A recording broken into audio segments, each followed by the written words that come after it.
A Confession. By Leo Tolstoy. Chapter 1. I was baptized and brought up in the Orthodox Christian faith. I was taught it in childhood and throughout my boyhood and youth. But when I abandoned the second course of a university at the age of 18, I no longer believed any of the things I had been taught. Judging by certain memories, I never seriously believed them, but had merely relied on what I was taught and on what was professed by the grown-up people around me, and that reliance was very unstable. I remember that before I was 11 a grammar school pupil, Vladimir Miliutin, long since dead, visited us one Sunday and announced as the latest novelty a discovery made at his school. This discovery was that there is no God and that all we are taught about him is a mere invention. This was in 1838.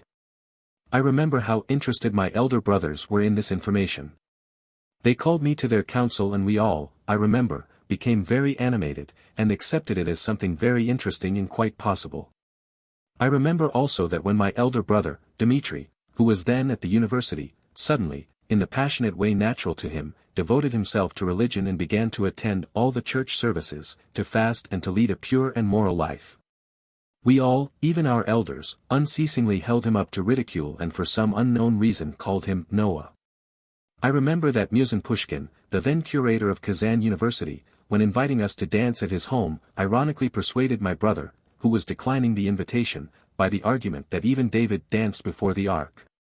I sympathized with these jokes made by my elders, and drew from them the conclusion that though it is necessary to learn the catechism and go to church, one must not take such things too seriously. I remember also that I read Voltaire when I was very young, and that his raillery, far from shocking me, amused me very much.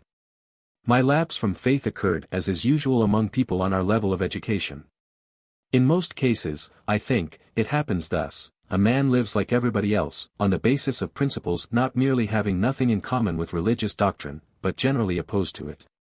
Religious doctrine does not play a part in life, in intercourse with others it is never encountered, and in a man's own life he never has to reckon with it.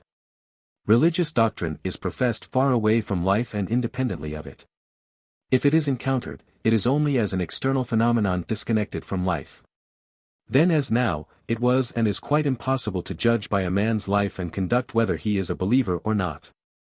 If there be a difference between a man who publicly professes orthodoxy and one who denies it, the difference is not in favor of the former. Then as now, the public profession and confession of orthodoxy was chiefly met with among people who were dull and cruel and who considered themselves very important. Ability, honesty, reliability, good nature and moral conduct, were often met with among unbelievers. The schools teach the catechism and send the pupils to church, and government officials must produce certificates of having received communion. But a man of our circle who has finished his education and is not in the government service may even now, and formerly it was still easier for him to do so, live for 10 or 20 years without once remembering that he is living among Christians and is himself reckoned a member of the Orthodox Christian Church. So that, now as formerly, religious doctrine, accepted on trust and supported by external pressure, thaws away gradually under the influence of knowledge and experience of life which conflict with it, and a man very often lives on, imagining that he still holds intact the religious doctrine imparted to him in childhood, whereas in fact not a trace of it remains. A clever and truthful man, once told me the story of how he ceased to believe. On a hunting expedition, when he was already 26, he once, at the place where they put up for the night, knelt down in the evening to pray, a habit retained from childhood. His elder brother, who was at the hunt with him, was lying on some hay and watching him. When had finished and was settling down for the night, his brother said to him, "So you still do that?" They said nothing more to one another. But from that day ceased to say his prayers or go to church. And now he has not prayed, received communion, or gone to church, for 30 years. And this not because he knows his brother's convictions and has joined him in them, nor because he has decided anything in his own soul, but simply because the word spoken by his brother was like the push of a finger on a wall that was ready to fall by its own weight. The word only showed that where he thought there was faith, in reality there had long been an empty space, and that therefore the utterance of words and the making of signs of the cross and genuflections while praying were quite senseless actions. Becoming conscious of their senselessness, he could not continue them. So it has been and is, I think, with the great majority of people. I am speaking of people of our educational level who are sincere with themselves, and not of those who make the profession of faith a means of attaining worldly aims. Such people are the most fundamental infidels, for if faith is for them a means of attaining any worldly aims, then certainly it is not faith. These people of our education are so placed that the light of knowledge and life has caused an artificial erection to melt away, and they have either already noticed this and swept its place clear, or they have not yet noticed it. The religious doctrine taught me from childhood disappeared in me as in others, but with this difference, that as from the age of 15 I began to read philosophical works, my rejection of the doctrine became a conscious one at a very early age. From the time I was 16 I ceased to say my prayers and ceased to go to church or to fast of my own volition. I did not believe what had been taught me in childhood, but I believed in something. What it was I believed in I could not at all have said. I believed in a God, or rather I did not deny God, but I could not have said what sort of God. Neither did I deny Christ and his teaching, but what his teaching consisted in I again could not have said. Looking back on that time, I now see clearly that my faith, my only real faith, that which apart from my animal instincts gave impulse to my life, was a belief in perfecting myself. But in what this perfecting consisted and what its object was, I could not have said. I tried to perfect myself mentally, I studied everything I could, anything life threw in my way, I tried to perfect my will, I drew up rules I tried to follow. I perfected myself physically, cultivating my strength and agility by all sorts of exercises, and accustoming myself to endurance and patience by all kinds of privations. And all this I considered to be the pursuit of perfection. The beginning of it all was of course moral perfection, but that was soon replaced by perfection in general, by the desire to be better not in my own eyes or those of God but in the eyes of other people. And very soon this effort again changed into a desire to be stronger than others, to be more famous, more important and richer than others. How do you find this book? Any thoughts about the book or the author? Any suggestion for improvement? Please take a moment to share your thoughts in a comment. If you like it, share it with your friends who might enjoy it as well. Subscribe to keep in touch. Visit CompleteAudiobooks.com for more quality content. Chapter 2. Some day I will narrate the touching and instructive history of my life during those 10 years of my youth. I think very many people have had a like experience. With all my soul I wished to be good, but I was young, passionate and alone, completely alone when I sought goodness. Every time I tried to express my most sincere desire, which was to be morally good, I met with contempt and ridicule, but as soon as I yielded to low passions I was praised and encouraged. Ambition, love of power, covetousness, lasciviousness, pride, anger, and revenge, were all respected. Yielding to those passions I became like the grown-up folk and felt that they approved of me. The kind aunt with whom I lived, herself the purest of beings, always told me that there was nothing she so desired for me as that I should have relations with a married woman, reign and for me un jeune homme. Comme en liaison avec une femme comme il faut. One another happiness she desired for me was that I should become an aide de camp, and if possible aide de camp to the emperor. But the greatest happiness of all would be that I should marry a very rich girl and so become possessed of as many serfs as possible. I cannot think of those years without horror, loathing and heartache. I killed men in war and challenged men to duels in order to kill them. I lost at cards, consumed the labor of the peasants, sentenced them to punishments, lived loosely, and deceived people. Lying, robbery, adultery of all kinds, drunkenness, violence, murder, there was no crime I did not commit, and in spite of that people praised my conduct and my contemporaries considered and consider me to be a comparatively moral man. So I lived for 10 years. During that time I began to write from vanity, covetousness, and pride. In my writings I did the same as in my life. To get fame and money, for the sake of which I wrote, it was necessary to hide the good and to display the evil. And I did so. How often in my writings I contrived to hide under the guise of indifference, or even of banter, those strivings of mine towards goodness which gave meaning to my life. And I succeeded in this and was praised. At 26 years of age too I returned to Petersburg after the war, and met the writers. They received me as one of themselves and flattered me.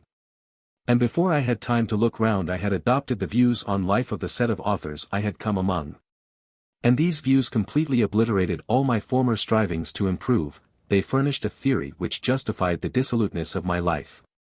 The view of life of these people, my comrades in authorship, consisted in this, that life in general goes on developing, and in this development we, men of thought, have the chief part. And among men of thought it is we, artists and poets, who have the greatest influence.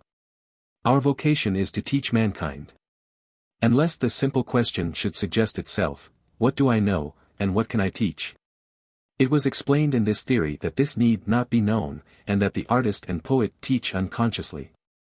I was considered an admirable artist and poet, and therefore it was very natural for me to adopt this theory. I, artist and poet, wrote and taught without myself knowing what. For this I was paid money, I had excellent food, lodging, women, and society, and I had fame, which showed that what I taught was very good. This faith in the meaning of poetry and in the development of life was a religion, and I was one of its priests. To be its priest was very pleasant and profitable. And I lived a considerable time in this faith without doubting its validity.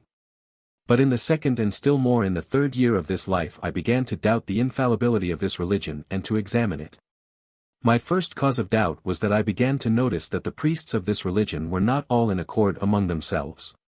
Some said, "We are the best and most useful teachers, we teach what is needed, but the others teach wrongly." Others said, "No. We are the real teachers, and you teach wrongly." And they disputed, quarreled, abused, cheated, and tricked one another. There were also many among us who did not care who was right and who was wrong, but were simply bent on attaining their covetous aims by means of this activity of ours. All this obliged me to doubt the validity of our creed. Moreover, having begun to doubt the truth of the author's creed itself, I also began to observe its priests more attentively, and I became convinced that almost all the priests of that religion, the writers, were immoral. And for the most part men of bad, worthless character, much inferior to those whom I had met in my former dissipated and military life. But they were self-confident and self-satisfied as only those can be who are quite holy or who do not know what holiness is. These people revolted me, I became revolting to myself, and I realized that that faith was a fraud. But strange to say, though I understood this fraud and renounced it, yet I did not renounce the rank these people gave me, the rank of artist, poet, and teacher. I naively imagined that I was a poet and artist and could teach everybody without myself knowing what I was teaching, and I acted accordingly. From my intimacy with these men I acquired a new vice, abnormally developed pride and an insane assurance that it was my vocation to teach men, without knowing what. To remember that time, and my own state of mind and that of those men, though there are thousands like them today, is sad and terrible and ludicrous, and arouses exactly the feeling one experiences in a lunatic asylum. We were all then convinced that it was necessary for us to speak, write, and print as quickly as possible and as much as possible, and that it was all wanted for the good of humanity. And thousands of us, contradicting and abusing one another, all printed and wrote, teaching others. And without noticing that we knew nothing, and that to the simplest of life's questions, what is good and what is evil? We did not know how to reply, we all talked at the same time, not listening to one another, sometimes seconding and praising one another in order to be seconded and praised in turn. Sometimes getting angry with one another, just as in a lunatic asylum. Thousands of workmen labored to the extreme limit of their strength day and night, setting the type and printing millions of words which the post carried all over Russia, and we still went on teaching and could in no way find time to teach enough. And were always angry that sufficient attention was not paid us. It was terribly strange, but is now quite comprehensible. Our real innermost concern was to get as much money and praise as possible. To gain that end we could do nothing except write books and papers. So we did that. But in order to do such useless work and to feel assured that we were very important people we required a theory justifying our activity. And so among us this theory was devised: all that exists is reasonable. All that exists develops. And it all develops by means of culture. And culture is measured by the circulation of books and newspapers.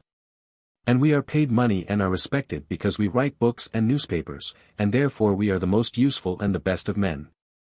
This theory would have been all very well if we had been unanimous, but as every thought expressed by one of us was always met by a diametrically opposite thought expressed by another, we ought to have been driven to reflection. But we ignored this. People paid us money and those on our side praised us, so each of us considered himself justified. It is now clear to me that this was just as in a lunatic asylum. But then I only dimly suspected this, and like all lunatics, simply called all men lunatics except myself. Chapter 3. So I lived, abandoning myself to this insanity for another 6 years, till my marriage. During that time I went abroad. Life in Europe and my acquaintance with leading and learned Europeans confirmed me yet more in the faith of striving after perfection in which I believed, for I found the same faith among them. That faith took with me the common form it assumes with the majority of educated people of our day. It was expressed by the word progress. It then appeared to me that this word meant something. I did not as yet understand that, being tormented, like every vital man, by the question how it is best for me to live, in my answer, live in conformity with progress. I was like a man in a boat who when carried along by wind and waves should reply to what for him is the chief and only question. Whither to steer, by saying, we are being carried somewhere. I did not then notice this. Only occasionally, not by reason but by instinct, I revolted against this superstition so common in our day, by which people hide from themselves their lack of understanding of life. So, for instance, during my stay in Paris, the sight of an execution revealed to me the instability of my superstitious belief in progress. When I saw the head part from the body and how they thumped separately into the box, I understood, not with my mind but with my whole being, that no theory of the reasonableness of our present progress could justify this deed. And that though everybody from the creation of the world had held it to be necessary, on whatever theory, I knew it to be unnecessary and bad. And therefore the arbiter of what is good and evil is not what people say and do, nor is it progress, but it is my heart and I. Another instance of a realization that the superstitious belief in progress is insufficient as a guide to life, was my brother's death. Wise, good, serious, he fell ill while still a young man, suffered for more than a year, and died painfully, not understanding why he had lived and still less why he had to die. No theories could give me, or him, any reply to these questions during his slow and painful dying.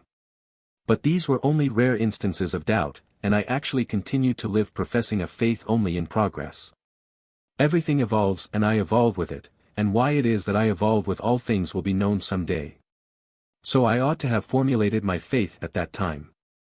On returning from abroad I settled in the country and chanced to occupy myself with peasant schools.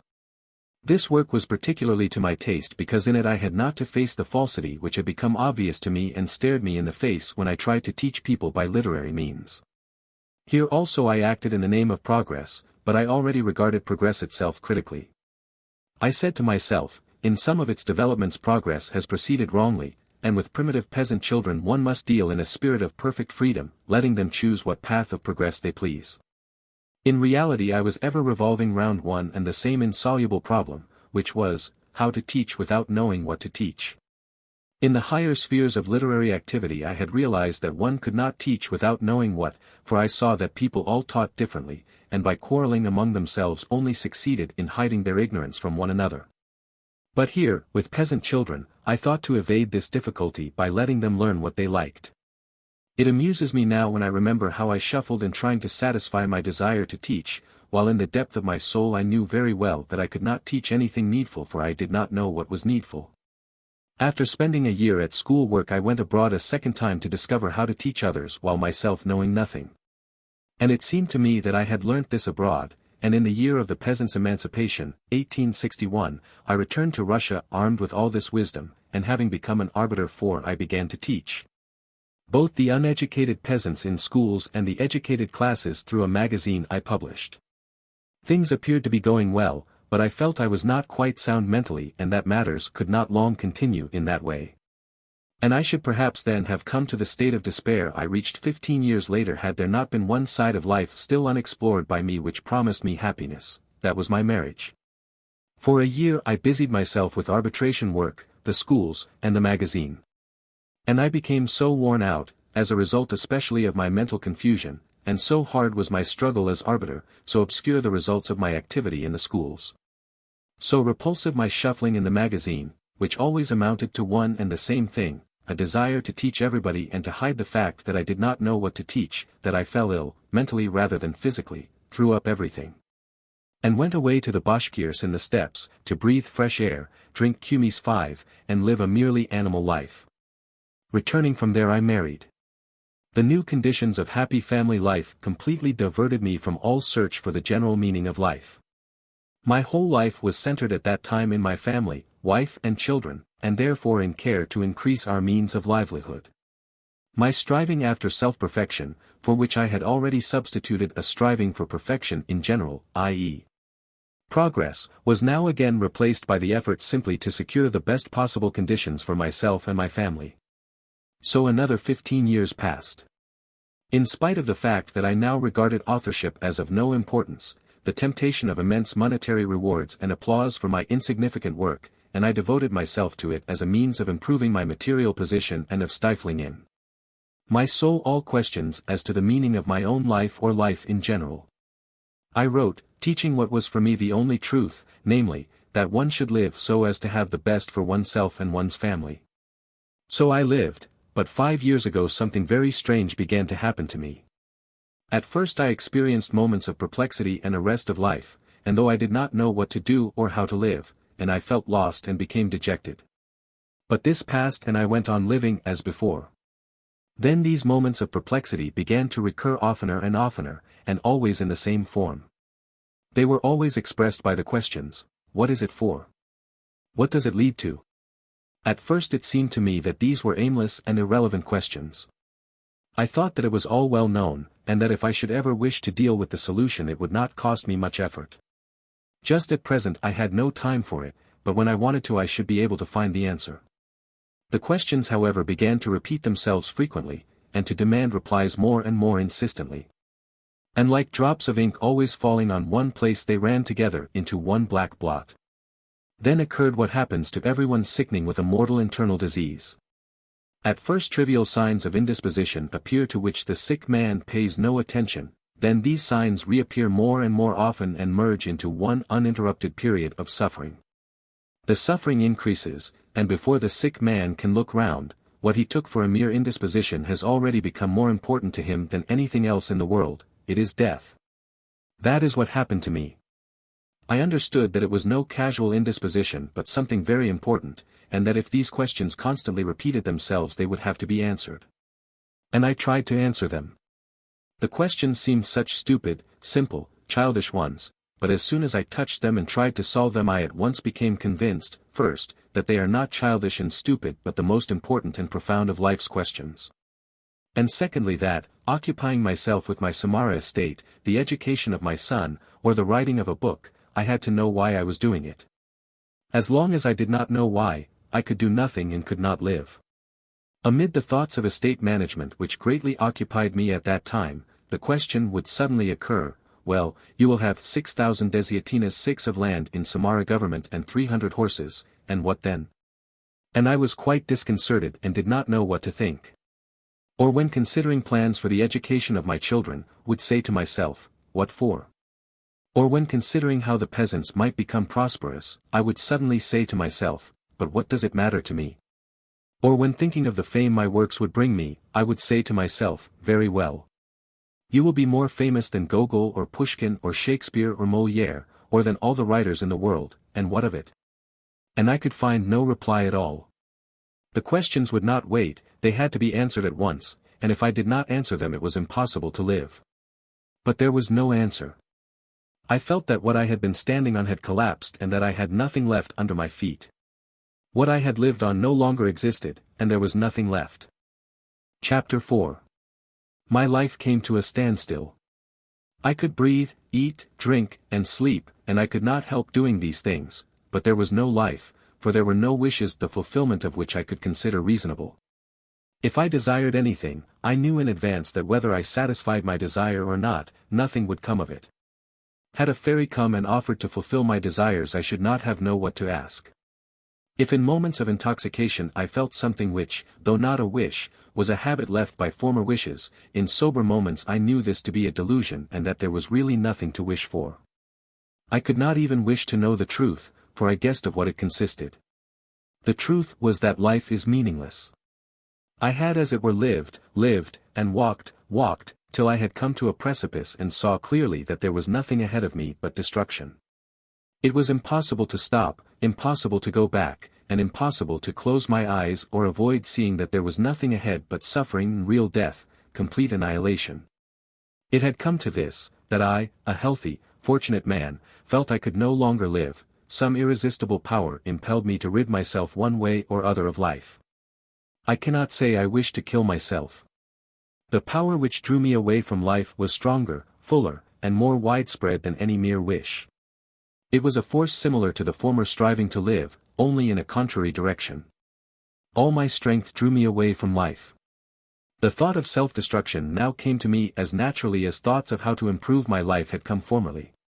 And it was seductive that I had to be cunning with myself lest I should carry it out too hastily. I did not wish to hurry, because I wanted to use all efforts to disentangle the matter. If I cannot unravel matters, there will always be time. And it was then that I, a man favored by fortune, hid a cord from myself lest I should hang myself from the crosspiece of the partition in my room where I undressed alone every evening. And I ceased to go out shooting with a gun lest I should be tempted by so easy a way of ending my life. I did not myself know what I wanted, I feared life, desired to escape from it, yet still hoped something of it. And all this befell me at a time when all around me I had what is considered complete good fortune. I was not yet 50. I had a good wife who loved me and whom I loved, good children, and a large estate which without much effort on my part improved and increased. I was respected by my relations and acquaintances more than at any previous time. I was praised by others and without much self-deception could consider that my name was famous. And far from being insane or mentally diseased, I enjoyed on the contrary a strength of mind and body such as I have seldom met with among men of my kind. Physically I could keep up with the peasants at mowing, and mentally I could work for 8 and 10 hours at a stretch without experiencing any ill results from such exertion. And in this situation I came to this, that I could not live, and, fearing death, had to employ cunning with myself to avoid taking my own life. My mental condition presented itself to me in this way: my life is a stupid and spiteful joke someone has played on me. Though I did not acknowledge someone who created me, yet such a presentation, that someone had played an evil and stupid joke on by placing me in the world, was the form of expression that suggested itself most naturally to me. Involuntarily it appeared to me that there, somewhere, was someone who amused himself by watching how I lived for 30 or 40 years, learning, developing, maturing in body and mind, and how, having with matured mental powers reached the summit of life from which it all lay before me, I stood on that summit, like an arch fool, seeing clearly that there is nothing in life, and that there has been and will be nothing. And he was amused. But whether that someone laughing at me existed or not, I was none the better off. I could give no reasonable meaning to any single action or to my whole life. I was only surprised that I could have avoided understanding this from the very beginning. It has been so long known to all. Today or tomorrow sickness and death will come, they had come already, to those I love or to me. Nothing will remain but stench and worms. Sooner or later my affairs, whatever they may be, will be forgotten, and I shall not exist. Then why go on making any effort? How can man fail to see this? And how go on living? That is what is surprising. One can only live while one is intoxicated with life. As soon as one is sober it is impossible not to see that it is all a mere fraud and a stupid fraud. That is precisely what it is. There is nothing either amusing or witty about it, it is simply cruel and stupid. There is an Eastern fable, told long ago, of a traveler overtaken on a plain by an enraged beast. Escaping from the beast he gets into a dry well, but sees at the bottom of the well a dragon that has opened its jaws to swallow him.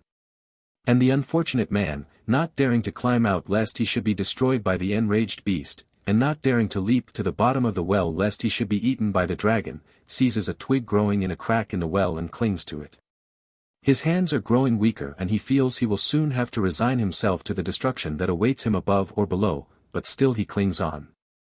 Then he sees that 2 mice, a black one and a white one, go regularly round and round the stem of the twig to which he is clinging and gnaw at it. And soon the twig itself will snap and he will fall into the dragon's jaws. The traveler sees this and knows that he will inevitably perish, but while still hanging he looks around, sees some drops of honey on the leaves of the twig, reaches them with his tongue and licks them. So I too clung to the twig of life, knowing that the dragon of death was inevitably awaiting me, ready to tear me to pieces, and I could not understand why I had fallen into such torment. I tried to lick the honey which formerly consoled me, but the honey no longer gave me pleasure, and the white and black mice of day and night gnawed at the branch by which I hung. I saw the dragon clearly, and the honey no longer tasted sweet. I only saw the unescapable dragon and the mice, and I could not tear my gaze from them. And this is not a fable but the real unanswerable truth intelligible to all. The deception of the joys of life which formerly allayed my terror of the dragon now no longer deceived me. No matter how often I may be told, "You cannot understand the meaning of life, so do not think about it, but live," I can no longer do it. I have already done it too long. I cannot now help seeing day and night going round and bringing me to death. That is all I see, for that alone is true. All else is false. The 2 drops of honey which diverted my eyes from the cruel truth longer than the rest, my love of family, and of writing, art as I called it, were no longer sweet to me. Family, said I to myself. But my family, wife and children, are also human. They are placed just as I am, they must either live in a lie or see the terrible truth. Why should they live? Why should I love them, guard them, bring them up, or watch them? That they may come to the despair that I feel, or else be stupid. Loving them, I cannot hide the truth from them, each step in knowledge leads them to the truth. And the truth is death. Art, poetry.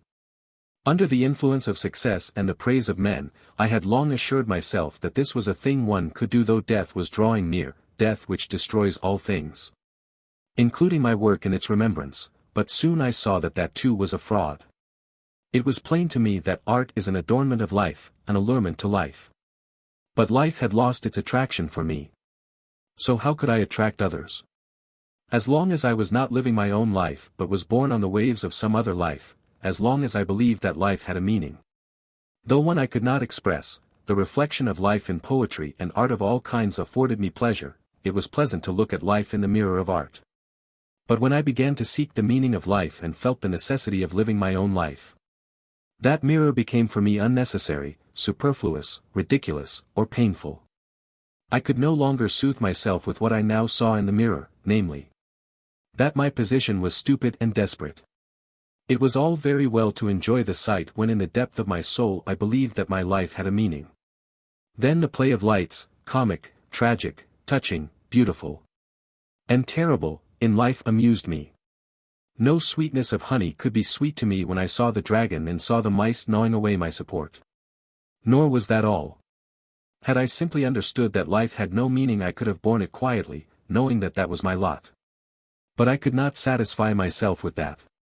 Had I been like a man living in a wood from which he knows there is no exit, I could have lived, but I was like one lost in a wood who, horrified at having lost his way, rushes about wishing to find the road. He knows that each step he takes confuses him more and more, but still he cannot help rushing about. It was indeed terrible. And to rid myself of the terror I wished to kill myself. I experienced terror at what awaited me, knew that that terror was even worse than the position I was in, but still I could not patiently await the end. However convincing the argument might be that in any case some vessel in my heart would give way, or something would burst and all would be over, I could not patiently await that end. The horror of darkness was too great, and I wished to free myself from it as quickly as possible by noose or bullet. That was the feeling which drew me most strongly toward suicide. Chapter 5. But perhaps I have overlooked something, or misunderstood something, said to myself several times. It cannot be that this condition of despair is natural to man. And I sought for an explanation of these problems in all the branches of knowledge acquired by men. I sought painfully and long, not from idle curiosity or listlessly, but painfully and persistently day and night, sought as a perishing man seeks for safety, and I found nothing. I sought in all the sciences, but far from finding what I wanted, became convinced that all who like myself had sought in knowledge for the meaning of life had found nothing. And not only had they found nothing, but they had plainly acknowledged that the very thing which made me despair, namely the senselessness of life, is the one indubitable thing man can know. I sought everywhere. And thanks to a life spent in learning, and thanks also to my relations with the scholarly world, I had access to scientists and scholars in all branches of knowledge, and they readily showed me all their knowledge. Not only in books but also in conversation, so that I had at my disposal all that science has to say on this question of life. I was long unable to believe that it gives no other reply to life's questions than that which it actually does give. It long seemed to me, when I saw the important and serious air with which science announces its conclusions which have nothing in common with the real questions of human life, that there was something I had not understood. I long was timid before science, and it seemed to me that the lack of conformity between the answers and my questions arose not by the fault of science but from my ignorance. But the matter was for me not a game or an amusement but one of life and death, and I was involuntarily brought to the conviction that my questions were the only legitimate ones, forming the basis of all knowledge. And that I with my questions was not to blame, but science if it pretends to reply to those questions. My question, that which at the age of 50 brought me to the verge of suicide, was the simplest of questions. Lying in the soul of every man from the foolish child to the wisest elder, it was a question without an answer to which one cannot live, as I had found by experience. It was, what will come of what I am doing today or shall do tomorrow? What will come of my whole life? Differently expressed, the question is, why should I live, why wish for anything, or do anything? It can also be expressed thus, is there any meaning in my life that the inevitable death awaiting me does not destroy? To this one question, variously expressed, I sought an answer in science. And I found that in relation to that question all human knowledge is divided as it were into two opposite hemispheres at the ends of which are two poles, the one a negative and the other a positive. But that neither at the one nor the other pole is there an answer to life's questions. The one series of sciences seems not to recognize the question, but replies clearly and exactly to its own independent questions, that is the series of experimental sciences, and at the extreme end of it stands mathematics. The other series of sciences recognizes the question, but does not answer it, that is the series of abstract sciences, and at the extreme end of it stands metaphysics. From early youth I had been interested in the abstract sciences, but later the mathematical and natural sciences attracted me, and until I put my question definitely to myself. Until that question had itself grown up within me urgently demanding a decision, I contented myself with those counterfeit answers which science gives. Now in the experimental sphere I said to myself, everything develops and differentiates itself, moving towards complexity and perfection, and there are laws directing this movement. You are a part of the whole. Having learnt as far as possible the whole, and having learnt the law of evolution, you will understand also your place in the whole and will know yourself. Ashamed as I am to confess it, there was a time when I seemed satisfied with that. It was just the time when I was myself becoming more complex and was developing. My muscles were growing and strengthening, my memory was being enriched, my capacity to think and understand was increasing, I was growing and developing. And feeling this growth in myself it was natural for me to think that such was the universal law in which I should find the solution of the question of my life. But a time came when the growth within me ceased. I felt that I was not developing, but fading, my muscles were weakening, my teeth falling out, and I saw that the law not only did not explain anything to me, but that there never had been or could be such a law. And that I had taken for a law what I had found in myself at a certain period of my life. I regarded the definition of that law more strictly, and it became clear to me that there could be no law of endless development. It became clear that to say, in infinite space and time everything develops, becomes more perfect and more complex, is differentiated, is to say nothing at all. These are all words with no meaning, for in the infinite there is neither complex nor simple, neither forward nor backward, nor better or worse. Above all, my personal question, what am I with my desires, remained quite unanswered. And I understood that those sciences are very interesting and attractive, but that they are exact and clear in inverse proportion to their applicability to the question of life, the less their applicability to the question of life. The more exact and clear they are, while the more they try to reply to the question of life, the more obscure and unattractive they become. If one turns to the division of sciences which attempt to reply to the questions of life, to physiology, psychology, biology, sociology, one encounters an appalling poverty of thought, the greatest obscurity. A quite unjustifiable pretension to solve irrelevant question, and a continual contradiction of each authority by others and even by himself. If one turns to the branches of science which are not concerned with the solution of the questions of life, but which reply to their own special scientific questions, one is enraptured by the power of man's mind. But one knows in advance that they give no reply to life's questions. Those sciences simply ignore life's questions. They say, to the question of what you are and why you live we have no reply, and are not occupied with that.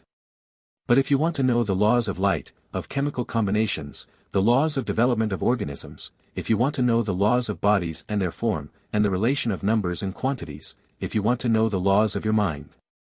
To all that we have clear, exact and unquestionable replies. In general the relation of the experimental sciences to life's question may be expressed thus: question, why do I live? Answer, in infinite space, in infinite time, infinitely small particles change their forms in infinite complexity, and when you have understood the laws of those mutations of form you will understand why you live on the earth.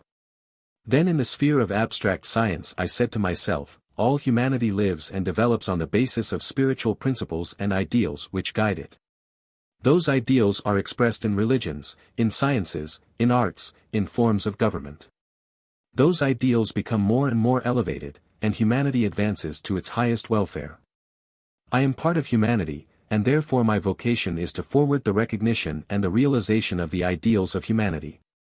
And at the time of my weak-mindedness I was satisfied with that, but as soon as the question of life presented itself clearly to me, those theories immediately crumbled away. Not to speak of the unscrupulous obscurity with which those sciences announce conclusions formed on the study of a small part of mankind as general conclusions. Not to speak of the mutual contradictions of different adherents of this view as to what are the ideals of humanity.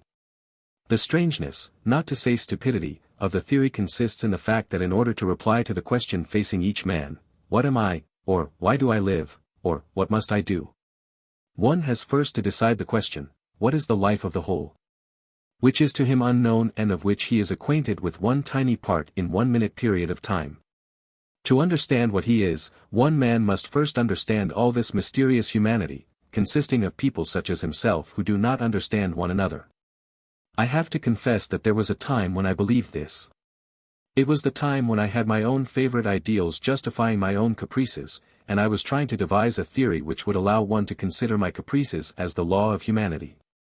But as soon as the question of life arose in my soul in full clearness that reply at once flew to dust. And I understood that as in the experimental sciences there are real sciences, and semi-sciences which try to give answers to questions beyond their competence. So in this sphere there is a whole series of most diffused sciences which try to reply to irrelevant questions. Semi-sciences of that kind, the juridical and the social historical, endeavor to solve the questions of a man's life by pretending to decide each in its own way, the question of the life of all humanity. But as in the sphere of man's experimental knowledge one who sincerely inquires how he is to live cannot be satisfied with the reply, study in endless space the mutations, infinite in time and in complexity, of innumerable atoms. And then you will understand your life. So also a sincere man cannot be satisfied with the reply, study the whole life of humanity of which we cannot know either the beginning or the end, of which we do not even know a small part. And then you will understand your own life. And like the experimental semi-sciences, so these other semi-sciences are the more filled with obscurities, inexactitudes, stupidities, and contradictions, the further they diverge from the real problems. The problem of experimental science is the sequence of cause and effect in material phenomena. It is only necessary for experimental science to introduce the question of a final cause for it to become nonsensical. The problem of abstract science is the recognition of the primordial essence of life. It is only necessary to introduce the investigation of consequential phenomena, such as social and historical phenomena, and it also becomes nonsensical. Experimental science only then gives positive knowledge and displays the greatness of the human mind when it does not introduce into its investigations the question of an ultimate cause. And, on the contrary, abstract science is only then science and displays the greatness of the human mind when it puts quite aside questions relating to the consequential causes of phenomena and regards man solely in relation to an ultimate cause. Such in this realm of science, forming the pole of the sphere, is metaphysics or philosophy. That science states the question clearly, what am I, and what is the universe? And why do I exist, and why does the universe exist? And since it has existed it has always replied in the same way.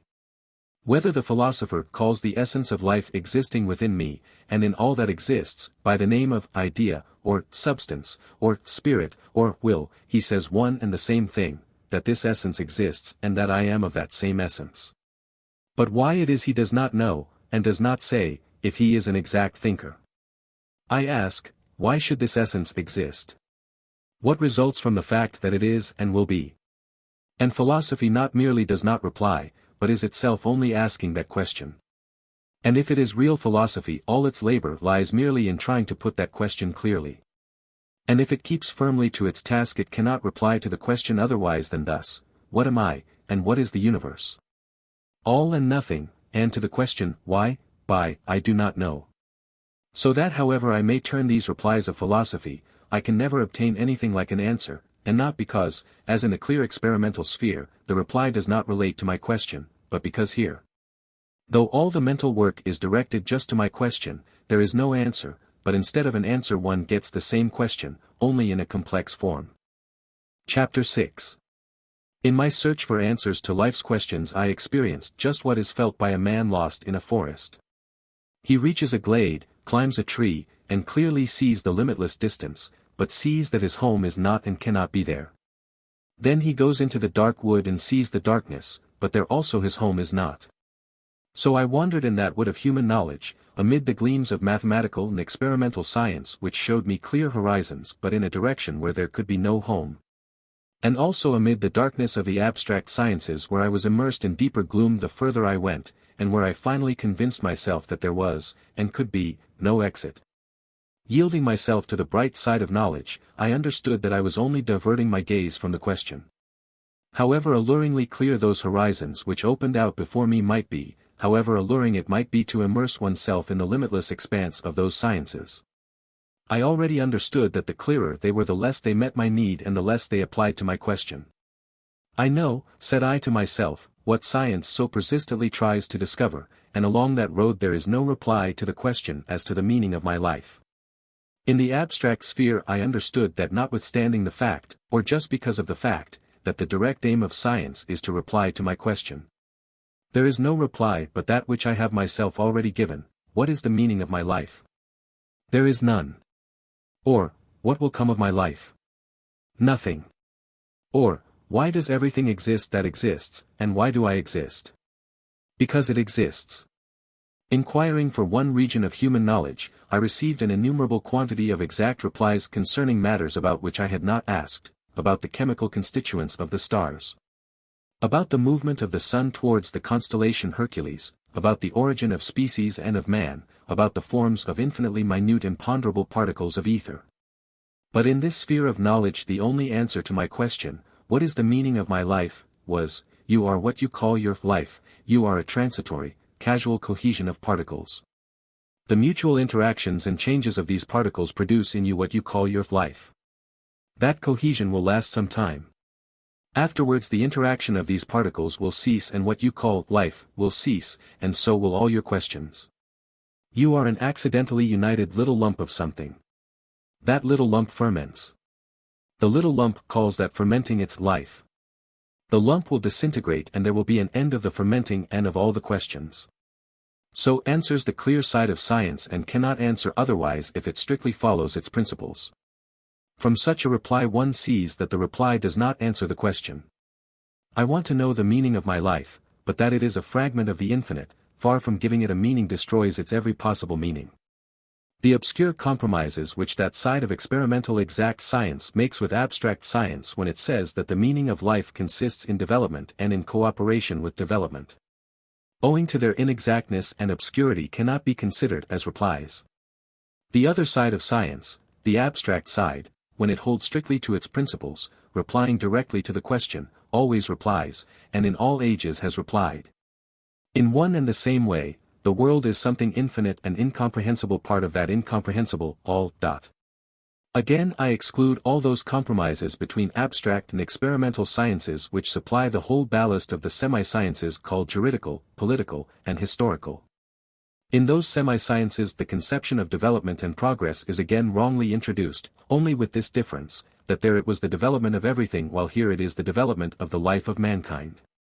The error is there as before: development and progress in infinity can have no aim or direction, and, as far as my question is concerned, no answer is given. In truly abstract science, namely in genuine philosophy, not in that which Schopenhauer calls professorial philosophy, which serves only to classify all existing phenomena in new philosophic categories and to call them by new names, where the philosopher does not lose sight of the essential question. The reply is always one and the same, the reply given by Socrates, Schopenhauer, Solomon, and Buddha. We approach truth only inasmuch as we depart from life, said Socrates when preparing for death. For what do we, who love truth, strive after in life? To free ourselves from the body, and from all the evil that is caused by the life of the body. If so, then how can we fail to be glad when death comes to us? The wise man seeks death all his life and therefore death is not terrible to him. And Schopenhauer says, having recognized the inmost essence of the world as will, and all its phenomena, from the unconscious working of the obscure forces of nature up to the completely conscious action of man, as only the objectivity of that will, we shall in no way avoid the conclusion that together with the voluntary renunciation and self-destruction of the will all those phenomena also disappear. That constant striving and effort without aim or rest on all the stages of objectivity in which and through which the world exists. The diversity of successive forms will disappear, and together with the form all the manifestations of will, with its most universal forms, space and time, and finally its most fundamental form, subject and object. Without will there is no concept and no world. Before us, certainly, nothing remains. But what resists this transition into annihilation, our nature, is only that same wish to live, will zum Leben, which forms ourselves as well as our world. That we are so afraid of annihilation or, what is the same thing, that we so wish to live, merely means that we are ourselves nothing else but this desire to live, and know nothing but it. And so what remains after the complete annihilation of the will, for us who are so full of the will, is, of course, nothing. But on the other hand, for those in whom the will has turned and renounced itself, this so real world of ours with all its suns and Milky Way is nothing. Vanity of vanities, says Solomon, vanity of vanities, all is vanity. What profit hath a man of all his labor which he taketh under the sun? One generation passeth away, and another generation cometh, but the earth abideth for ever, the thing that hath been, is that which shall be. And that which is done is that which shall be done, and there is no new thing under the sun. Is there anything whereof it may be said, see, this is new? It hath been already of old time, which was before us. There is no remembrance of former things. Neither shall there be any remembrance of things that are to come with those that shall come after. I the preacher was king over Israel in Jerusalem. And I gave my heart to seek and search out by wisdom concerning all that is done under heaven, this sore travail hath God given to the sons of man to be exercised therewith. I have seen all the works that are done under the sun. And behold, all is vanity and vexation of spirit. I communed with my own heart, saying, Lo, I am come to great estate, and have gotten more wisdom than all they that have been before me over Jerusalem, yea, my heart hath great experience of wisdom and knowledge. And I gave my heart to know wisdom, and to know madness and folly, I perceive that this also is vexation of spirit. For in much wisdom is much grief, and he that increaseth knowledge increaseth sorrow. I said in my heart, Go to now, I will prove thee with mirth, therefore enjoy pleasure, and behold this also is vanity. I said of laughter, It is mad, and of mirth, what doeth it? I sought in my heart how to cheer my flesh with wine, and while my heart was guided by wisdom, to lay hold on folly, till I might see what it was good for the sons of men that they should do under heaven the number of the days of their life. I made me great works, I builded me houses, I planted me vineyards. I made me gardens and orchards, and I planted trees in them of all kinds of fruits, I made me pools of water, to water there from the forest where trees were reared, I got me servants and maidens, and had servants born in my house. Also I had great possessions of herds and flocks above all that were before me in Jerusalem, I gathered me also silver and gold and a peculiar treasure from kings and from the provinces, I got me men singers and women singers. And the delights of the sons of men, as musical instruments and all that of all sorts. So I was great, and increased more than all that were before me in Jerusalem, also my wisdom remained with me. And whatever mine eyes desired I kept not from them. I withheld not my heart from any joy. Then I looked on all the works that my hands had wrought, and on the labor that I had labored to do, and, behold, all was vanity and vexation of spirit, and there was no profit from them under the sun. And I turned myself to behold wisdom, and madness, and folly. But I perceived that one even happeneth to them all. Then said I in my heart, As it happeneth to the fool, so it happeneth even to me, and why was I then more wise? Then I said in my heart, that this also is vanity. For there is no remembrance of the wise more than of the fool forever, seeing that which now is in the days to come shall all be forgotten. And how dieth the wise man? As the fool. Therefore I hated life, because the work that is wrought under the sun is grievous unto me, for all is vanity and vexation of spirit. Yea, I hated all my labor which I had taken under the sun, seeing that I must leave it unto the man that shall be after me. For what hath man of all his labor, and of the vexation of his heart, wherein he hath labored under the sun? For all his days are sorrows, and his travail grief, yea, even in the night his heart taketh no rest. This is also vanity. Man is not blessed with security that he should eat and drink and cheer his soul from his own labor. All things come alike to all, there is one event to the righteous and to the wicked, to the good and to the evil, to the clean and to the unclean, to him that sacrificeth and to him that sacrificeth not, as is the good, so is the sinner. And he that sweareth, as he that feareth an oath. This is an evil in all that is done under the sun, that there is one event unto all.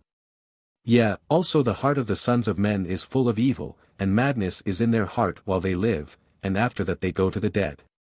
For him that is among the living there is hope, for a living dog is better than a dead lion. For the living know that they shall die, but the dead know not anything, neither have they any more a reward, for the memory of them is forgotten. Also their love, and their hatred, and their envy, is now perished. Neither have they any more a portion for ever in anything that is done under the sun. So said Solomon, or whoever wrote those words. 7. And this is what the Indian wisdom tells. Sakya Muni, a young, happy prince, from whom the existence of sickness, old age, and death had been hidden, went out to drive and saw a terrible old man, toothless and slobbering. The prince, from whom till then old age had been concealed, was amazed, and asked his driver what it was, and how that man had come to such a wretched and disgusting condition, and when he learnt that this was the common fate of all men, that the same thing inevitably awaited him, the young prince, he could not continue his drive, but gave orders to go home, that he might consider this fact. So he shut himself up alone and considered it. And he probably devised some consolation for himself, for he subsequently again went out to drive, feeling merry and happy. But this time he saw a sick man. He saw an emaciated, livid, trembling man with dim eyes.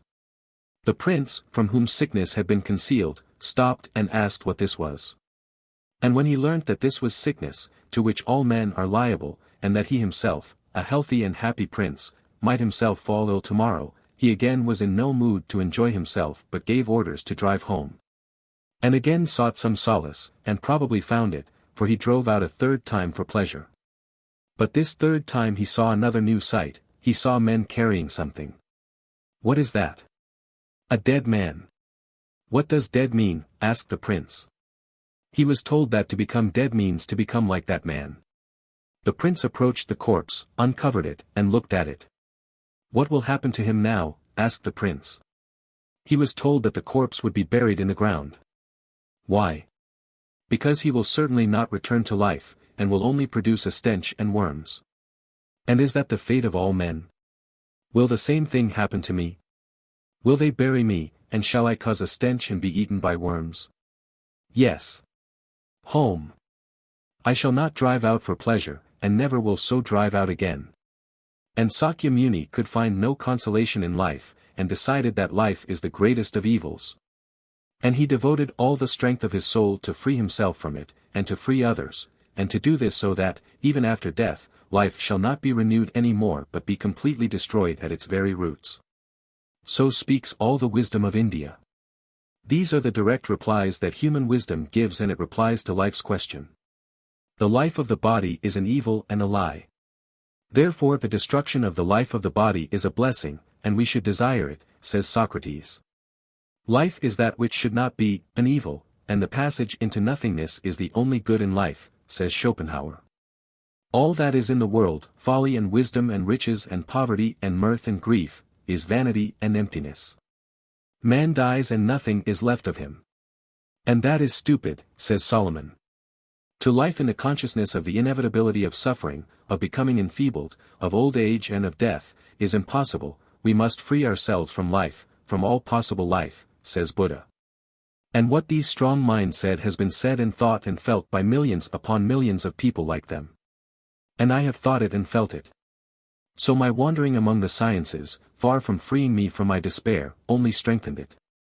One kind of knowledge did not reply to life's question, the other kind replied directly, confirming my despair, indicating not that the result at which I had arrived was the fruit of error or of a diseased state of my mind, but on the contrary that I had thought correctly, and that my thoughts coincided with the conclusions of the most powerful of human minds.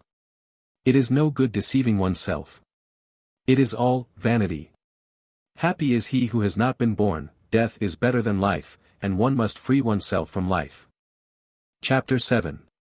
Not finding an explanation in science, I began to seek for it in life, hoping to find it among the people around me. And I began to observe how the people around me, people like myself, lived, and what their attitude was to this question which had brought me to despair.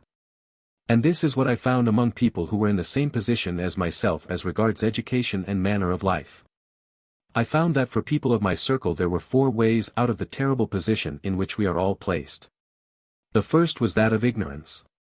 It consists in not knowing, not understanding, that life is an evil and an absurdity. People of this sort, chiefly women, or very young or very dull people, have not yet understood that question of life which presented itself to Schopenhauer, Solomon, and Buddha. They see neither the dragon that awaits them nor the mice gnawing the shrub by which they are hanging, and they lick the drops of honey. But they lick those drops of honey only for a while. Something will turn their attention to the dragon and the mice, and there will be an end to their licking. From them I had nothing to learn. One cannot cease to know what one does know. The second way out is Epicureanism. It consists, while knowing the hopelessness of life, in making use meanwhile of the advantages one has, disregarding the dragon and the mice, and licking the honey in the best way, especially if there is much of it within reach. Solomon expresses this way out thus: Then I commended mirth, because a man hath no better thing under the sun, than to eat, and to drink, and to be merry, and that this should accompany him in his labor the days of his life, which God giveth him under the sun. Therefore eat thy bread with joy and drink thy wine with a merry heart. Live joyfully with the wife whom thou lovest all the days of the life of thy vanity, for this is thy portion in life and in thy labors which thou takest under the sun. Whatsoever thy hand findeth to do, do it with thy might, for there is not work, nor device, nor knowledge, nor wisdom, in the grave, whither thou goest. That is the way in which the majority of people of our circle make life possible for themselves. Their circumstances furnish them with more of welfare than of hardship, and their moral dullness makes it possible for them to forget that the advantage of their position is accidental. And that not everyone can have 1,000 wives and palaces like Solomon, that for everyone who has 1,000 wives there are 1,000 without a wife. And that for each palace there are 1,000 people who have to build it in the sweat of their brows. And that the accident that has today made me a Solomon may tomorrow make me a Solomon's slave. The dullness of these people's imagination enables them to forget the things that gave Buddha no peace, the inevitability of sickness, old age, and death, which today or tomorrow will destroy all these pleasures. So think and feel the majority of people of our day and our manner of life. The fact that some of these people declare the dullness of their thoughts and imaginations to be a philosophy, which they call positive, does not remove them, in my opinion, from the ranks of those who, to avoid seeing the question, lick the honey. I could not imitate these people. Not having their dullness of imagination, I could not artificially produce it in myself. I could not tear my eyes from the mice and the dragon, as no vital man can after he has once seen them. The third escape is that of strength and energy. It consists in destroying life, when one has understood that it is an evil and an absurdity. A few exceptionally strong and consistent people act so. Having understood the stupidity of the joke that has been played on them, and having understood that it is better to be dead than to be alive, and that it is best of all not to exist, they act accordingly and promptly end this stupid joke. Since there are means, a rope round one's neck, water, a knife to stick into one's heart, or the trains on the railways. And the number of those of our circle who act in this way becomes greater and greater, and for the most part they act so at the best time of their life. When the strength of their mind is in full bloom and few habits degrading to the mind have as yet been acquired. I saw that this was the worthiest way of escape and I wished to adopt it. The fourth way out is that of weakness. It consists in seeing the truth of the situation and yet clinging to life, knowing in advance that nothing can come of it. People of this kind know that death is better than life, but not having the strength to act rationally, to end the deception quickly and kill themselves, they seem to wait for something. This is the escape of weakness, for if I know what is best and it is within my power, why not yield to what is best? I found myself in that category. So people of my class evade the terrible contradiction in four ways. Strain my attention as I would, I saw no way except those four. One way was not to understand that life is senseless, vanity, and an evil, and that it is better not to live. I could not help knowing this, and when I once knew it could not shut my eyes to it. The second way was to use life such as it is without thinking of the future. And I could not do that. I, like Sakya Muni, could not ride out hunting when I knew that old age, suffering, and death exist. My imagination was too vivid. Nor could I rejoice in the momentary accidents that for an instant threw pleasure to my lot. The third way, having understood that life is evil and stupid, was to end it by killing oneself. I understood that, but somehow still did not kill myself. The fourth way was to live like Solomon and Schopenhauer, knowing that life is a stupid joke played upon us, and still to go on living, washing oneself, dressing, dining, talking, and even writing books. This was to me repulsive and tormenting, but I remained in that position. I see now that if I did not kill myself it was due to some dim consciousness of the invalidity of my thoughts. However convincing and indubitable appeared to me the sequence of my thoughts and of those of the wise that have brought us to the admission of the senselessness of life, there remained in me a vague doubt of the justice of my conclusion. It was like this: I, my reason, have acknowledged that life is senseless. If there is nothing higher than reason, and there is not, nothing can prove that there is, then reason is the creator of life for me. If reason did not exist there would be for me no life. How can reason deny life when it is the creator of life? Or to put it the other way, were there no life, my reason would not exist, therefore reason is life's son. Life is all. Reason is its fruit, yet reason rejects life itself. I felt that there was something wrong here. Life is a senseless evil, that is certain, said I to myself. Yet I have lived and am still living, and all mankind lived and lives. How is that? Why does it live, when it is possible not to live? Is it that only I and Schopenhauer are wise enough to understand the senselessness and evil of life? The reasoning showing the vanity of life is not so difficult, and has long been familiar to the very simplest folk, yet they have lived and still live. How is it they all live and never think of doubting the reasonableness of life? My knowledge, confirmed by the wisdom of the sages, has shown me that everything on earth, organic and inorganic, is almost cleverly arranged, only my own position is stupid. And those fools, the enormous masses of people, know nothing about how everything organic and inorganic in the world is arranged, but they live, and it seems to them that their life is very wisely arranged. And it struck me, but what if there is something I do not yet know? Ignorance behaves just in that way. Ignorance always says just what I am saying.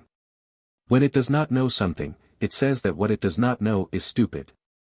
Indeed, it appears that there is a whole humanity that lived and lives as if it understood the meaning of its life, for without understanding it could not live, but I say that all this life is senseless and that I cannot live. Nothing prevents our denying life by suicide. Well then, kill yourself, and you won't discuss. If life displeases you, kill yourself.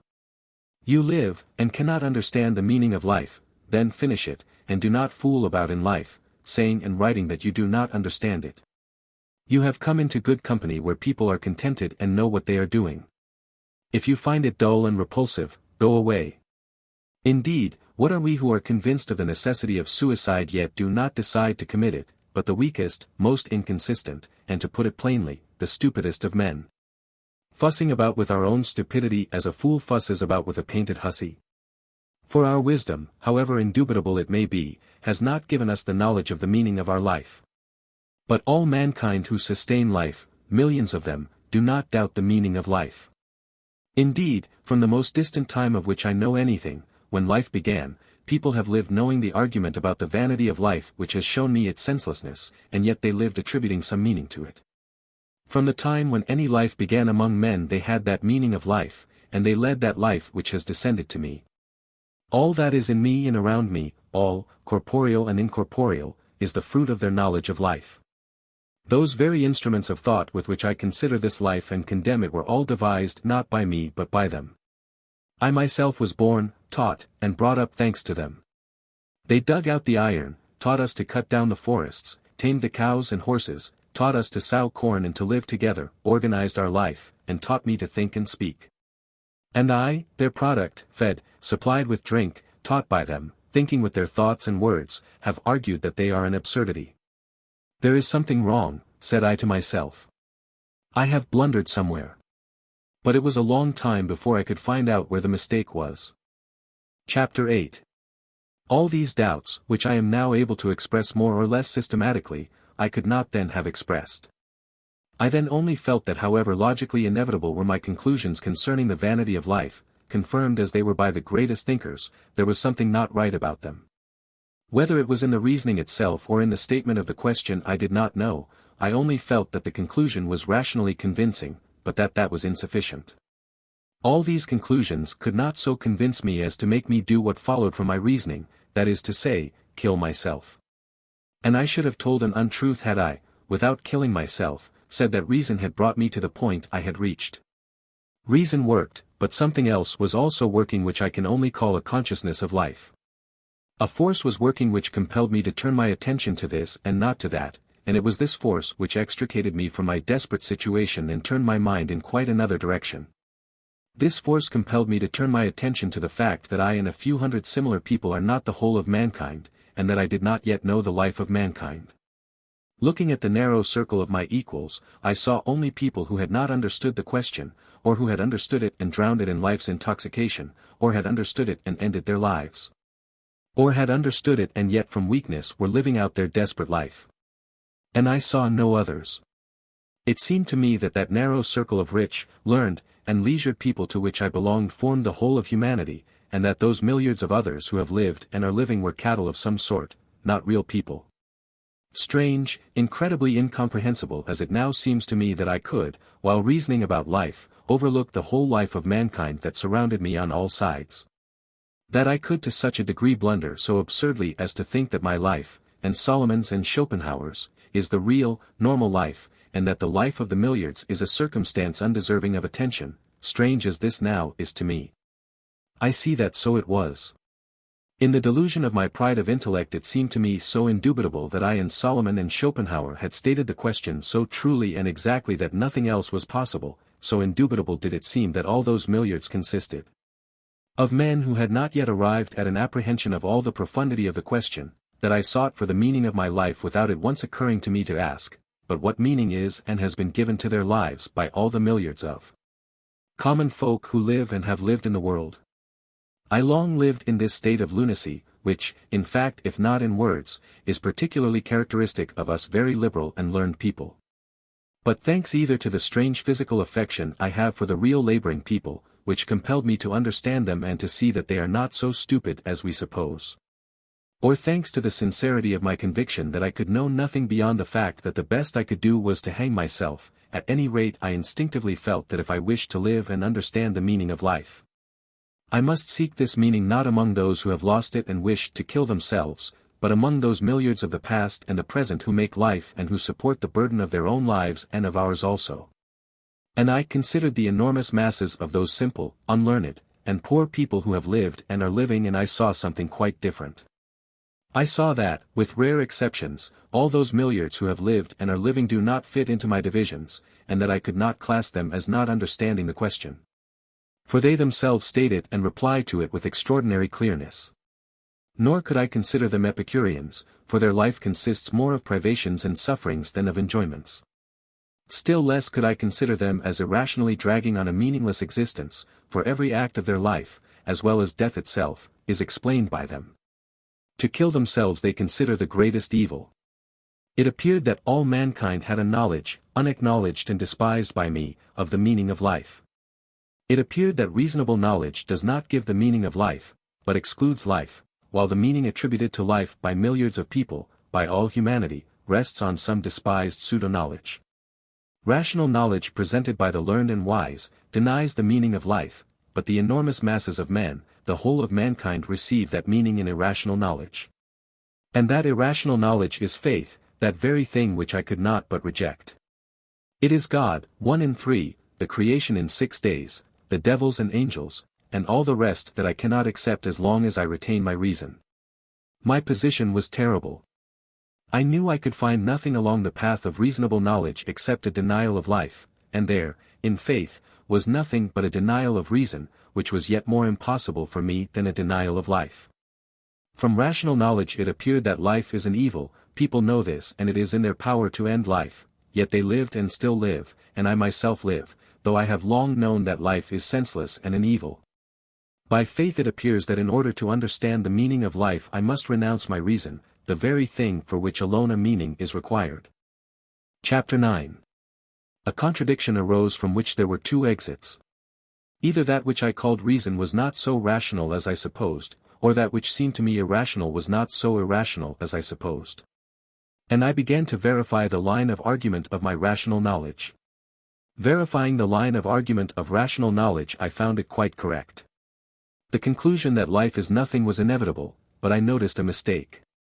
The mistake lay in this, that my reasoning was not in accord with the question I had put. The question was, why should I live, that is to say, what real, permanent result will come out of my illusory transitory life, what meaning has my finite existence in this infinite world? And to reply to that question I had studied life.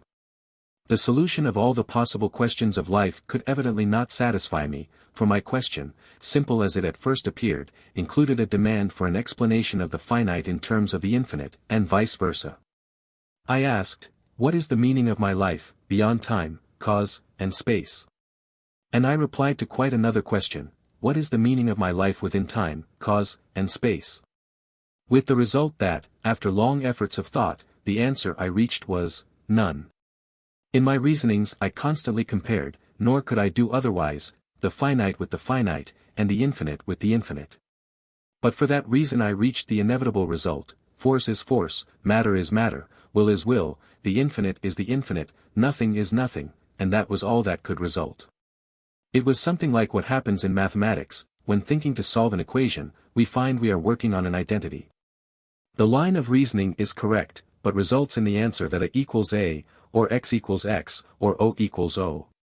The same thing happened with my reasoning in relation to the question of the meaning of my life. The replies given by all science to that question only result in identity. And really, strictly scientific knowledge, that knowledge which begins, as Descartes did, with complete doubt about everything, rejects all knowledge admitted on faith and builds everything afresh on the laws of reason and experience. And cannot give any other reply to the question of life than that which I obtained, an indefinite reply. Only at first had it seemed to me that knowledge had given a positive reply, the reply of Schopenhauer, that life has no meaning and is an evil. But on examining the matter I understood that the reply is not positive, it was only my feeling that so expressed it. Strictly expressed, as it is by the Brahmins and by Solomon and Schopenhauer, the reply is merely indefinite, or an identity, O equals O, life is nothing. So that philosophic knowledge denies nothing, but only replies that the question cannot be solved by it, that for it the solution remains indefinite.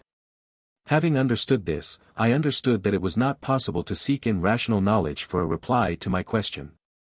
And that the reply given by rational knowledge is a mere indication that a reply can only be obtained by a different statement of the question and only when the relation of the finite to the infinite is included in the question. And I understood that, however irrational and distorted might be the replies given by faith, they have this advantage, that they introduce into every answer a relation between the finite and the infinite, without which there can be no solution. In whatever way I stated the question, that relation appeared in the answer. How am I to live? According to the law of God. What real result will come of my life? Eternal torment or eternal bliss? What meaning has life that death does not destroy? Union with the eternal God, heaven. So that besides rational knowledge, which had seemed to me the only knowledge, I was inevitably brought to acknowledge that all live humanity has another irrational knowledge, faith which makes it possible to live. Faith still remained to me as irrational as it was before, but I could not but admit that it alone gives mankind a reply to the questions of life, and that consequently it makes life possible. Reasonable knowledge had brought me to acknowledge that life is senseless, my life had come to a halt and I wished to destroy myself. Looking around on the whole of mankind, I saw that people live and declare that they know the meaning of life. I looked at myself. I had lived as long as I knew a meaning of life and had made life possible. Looking again at people of other lands, at my contemporaries and at their predecessors, I saw the same thing. Where there is life, there since man began faith has made life possible for him, and the chief outline of that faith is everywhere and always identical. Whatever the faith may be, and whatever answers it may give, and to whomsoever it gives them, every such answer gives to the finite existence of man an infinite meaning, a meaning not destroyed by sufferings, deprivations, or death. This means that only in faith can we find for life a meaning and a possibility. What, then, is this faith?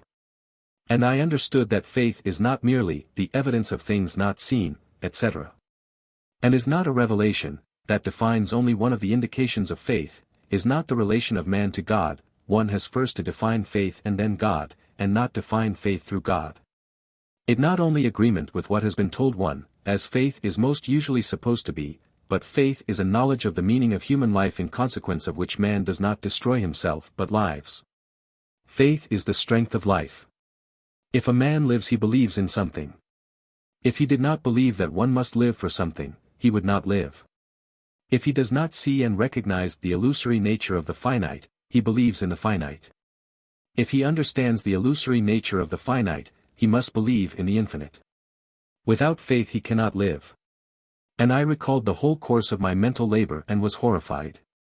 It was now clear to me that for man to be able to live he must either not see the infinite, or have such an explanation of the meaning of life as will connect the finite with the infinite. Such an explanation I had had. But as long as I believed in the finite I did not need the explanation, and I began to verify it by reason. And in the light of reason the whole of my former explanation flew to atoms.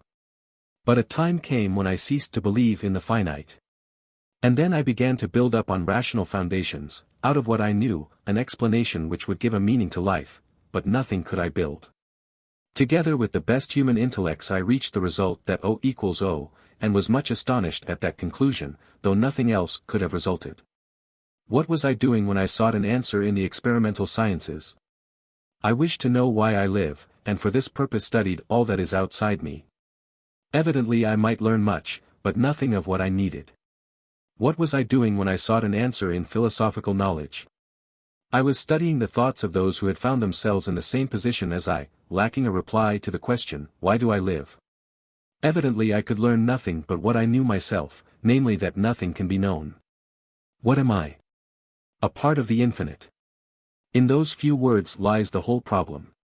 Is it possible that humanity has only put that question to itself since yesterday? And can no one before me have set himself that question, a question so simple, and one that springs to the tongue of every wise child? Surely that question has been asked since man began.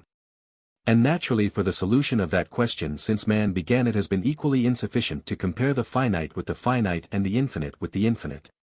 And since man began the relation of the finite to the infinite has been sought out and expressed. All these conceptions in which the finite has been adjusted to the infinite and a meaning found for life, the conception of God, of will, of goodness, we submit to logical examination. And all those conceptions fail to stand reason's criticism. Were it not so terrible it would be ludicrous with what pride and self-satisfaction we, like children, pull the watch to pieces, take out the spring, make a toy of it, and are then surprised that the watch does not go. A solution of the contradiction between the finite and the infinite, and such a reply to the question of life as will make it possible to live, is necessary and precious. And that is the only solution which we find everywhere, always, and among all peoples, a solution descending from times in which we lose sight of the life of man. A solution so difficult that we can compose nothing like it, and this solution we light-heartedly destroy in order again to set the same question, which is natural to everyone and to which we have no answer.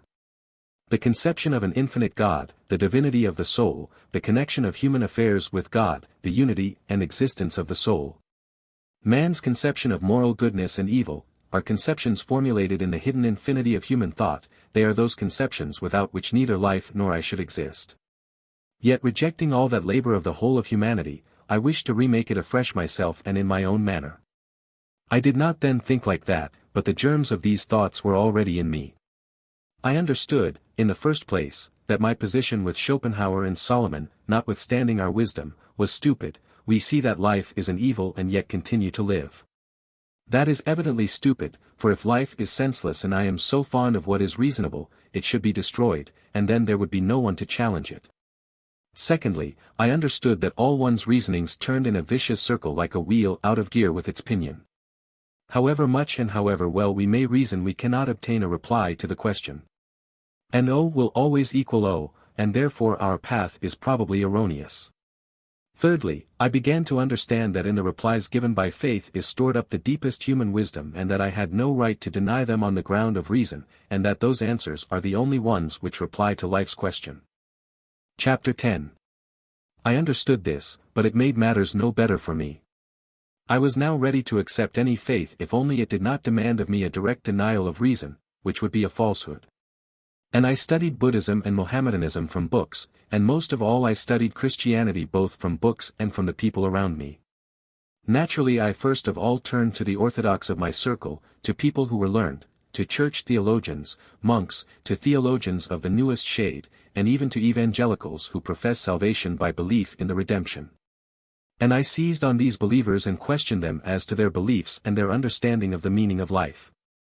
But though I made all possible concessions, and avoided all disputes, I could not accept the faith of these people. I saw that what they gave out as their faith did not explain the meaning of life but obscured it, and that they themselves affirmed their belief not to answer that question of life which brought me to faith, but for some other aims alien to me. I remember the painful feeling of fear of being thrown back into my former state of despair, after the hope I often experienced in my intercourse with these people. The more fully they explained to me their doctrines, the more clearly did I perceive their error and realized that my hope of finding in their belief an explanation of the meaning of life was vain. It was not that in their doctrines they mixed many unnecessary and unreasonable things with the Christian truths that had always been near to me, that was not what repelled me. I was repelled by the fact that these people's lives were like my own, with only this difference, that such a life did not correspond to the principles they expounded in their teachings. I clearly felt that they deceived themselves and that they, like myself, found no other meaning in life than to live while life lasts, taking all one's hands can seize. I saw this because if they had had a meaning which destroyed the fear of loss, suffering, and death, they would not have feared these things. But they, these believers of our circle, just like myself, living in sufficiency and superfluity, tried to increase or preserve them, feared privations, suffering, and death, and just like myself and all of us unbelievers, lived to satisfy their desires, and lived just as badly, if not worse, than the unbelievers.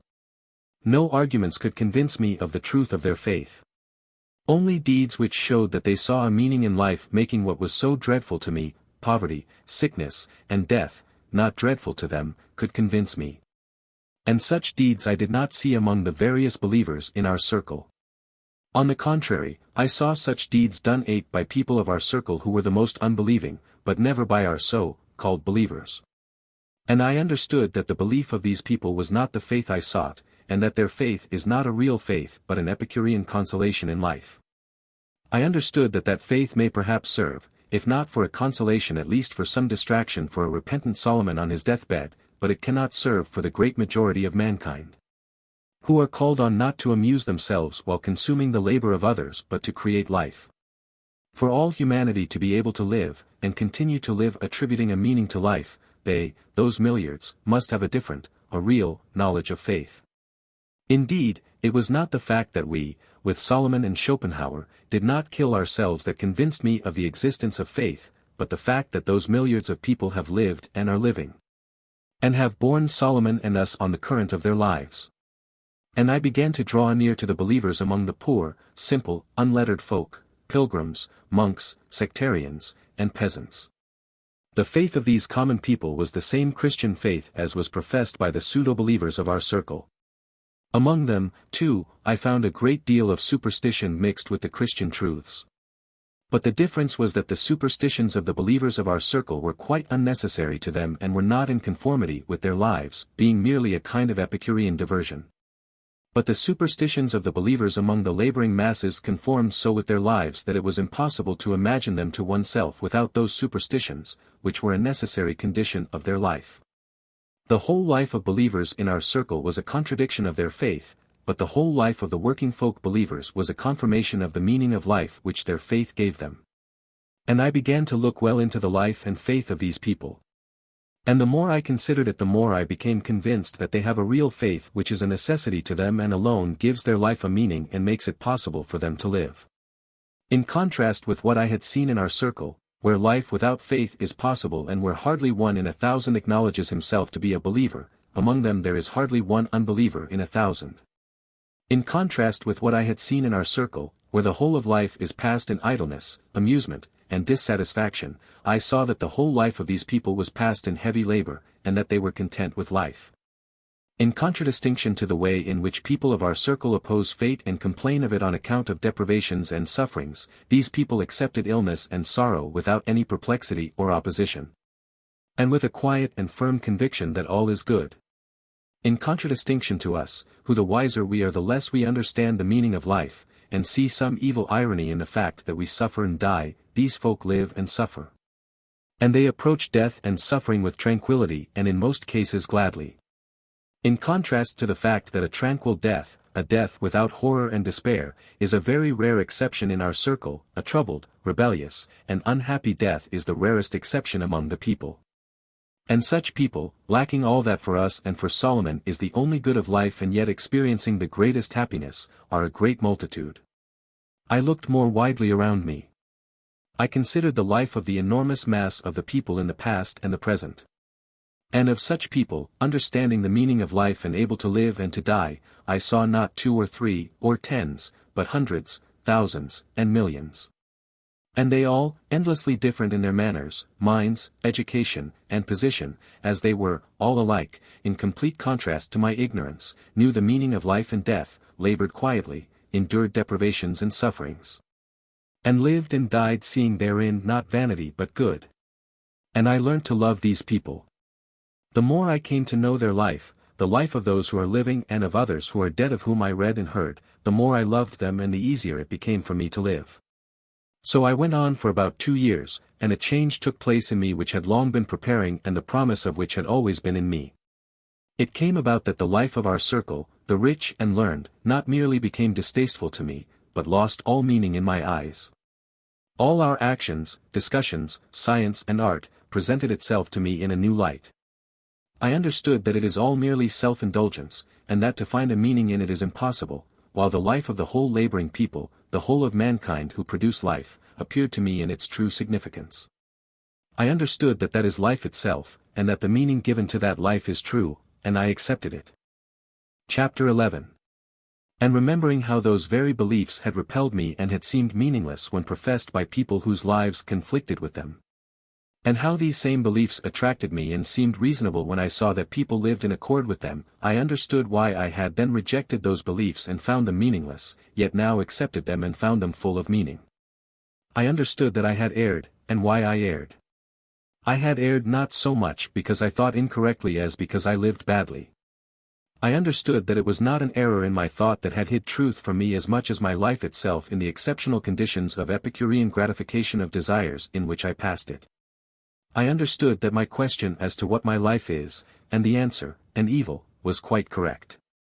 The only mistake was that the answer referred only to my life, while I had referred it to life in general. I asked myself what my life is, and got the reply, an evil and an absurdity. And really my life, a life of indulgence of desires, was senseless and evil, and therefore the reply, life is evil and an absurdity, referred only to my life, but not to human life in general. I understood the truth which I afterwards found in the Gospels, that men loved darkness rather than the light, for their works were evil. For everyone that doeth ill hateth the light and cometh not to the light, lest his works should be reproved. I perceived that to understand the meaning of life it is necessary first that life should not be meaningless and evil, then we can apply reason to explain it. I understood why I had so long wandered round so evident a truth, and that if one is to think and speak of the life of mankind, one must think and speak of that life and not of the life of some of life's parasites. That truth was always as true as that 2 and 2 are 4, but I had not acknowledged it, because on admitting 2 and 2 to be 4 I had also to admit that I was bad. And to feel myself to be good was for me more important and necessary than for 2 and 2 to be 4. I came to love good people, hated myself, and confessed the truth. Now all became clear to me. What if an executioner passing his whole life in torturing people and cutting off their heads, or a hopeless drunkard? Or a madman settled for life in a dark room which he has fouled and imagines that he would perish if he left, what if he asked himself, what is life? Evidently he could not other reply to that question than that life is the greatest evil, and the madman's answer would be perfectly correct, but only as applied to himself. What if I am such a madman? What if all we rich and leisured people are such madmen? And I understood that we really are such madmen. I at any rate was certainly such. And indeed a bird is so made that it must fly, collect food, and build a nest, and when I see that a bird does this I have pleasure in its joy. A goat, a hare, and a wolf are so made that they must feed themselves, and must breed and feed their family, and when they do so I feel firmly assured that they are happy and that their life is a reasonable one. Then what should a man do? He too should produce his living as the animals do, but with this difference, that he will perish if he does it alone. He must obtain it not for himself but for all.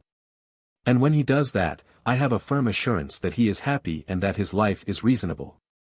But what had I done during the whole 30 years of my responsible life? Far from producing sustenance for all, I did not even produce it for myself.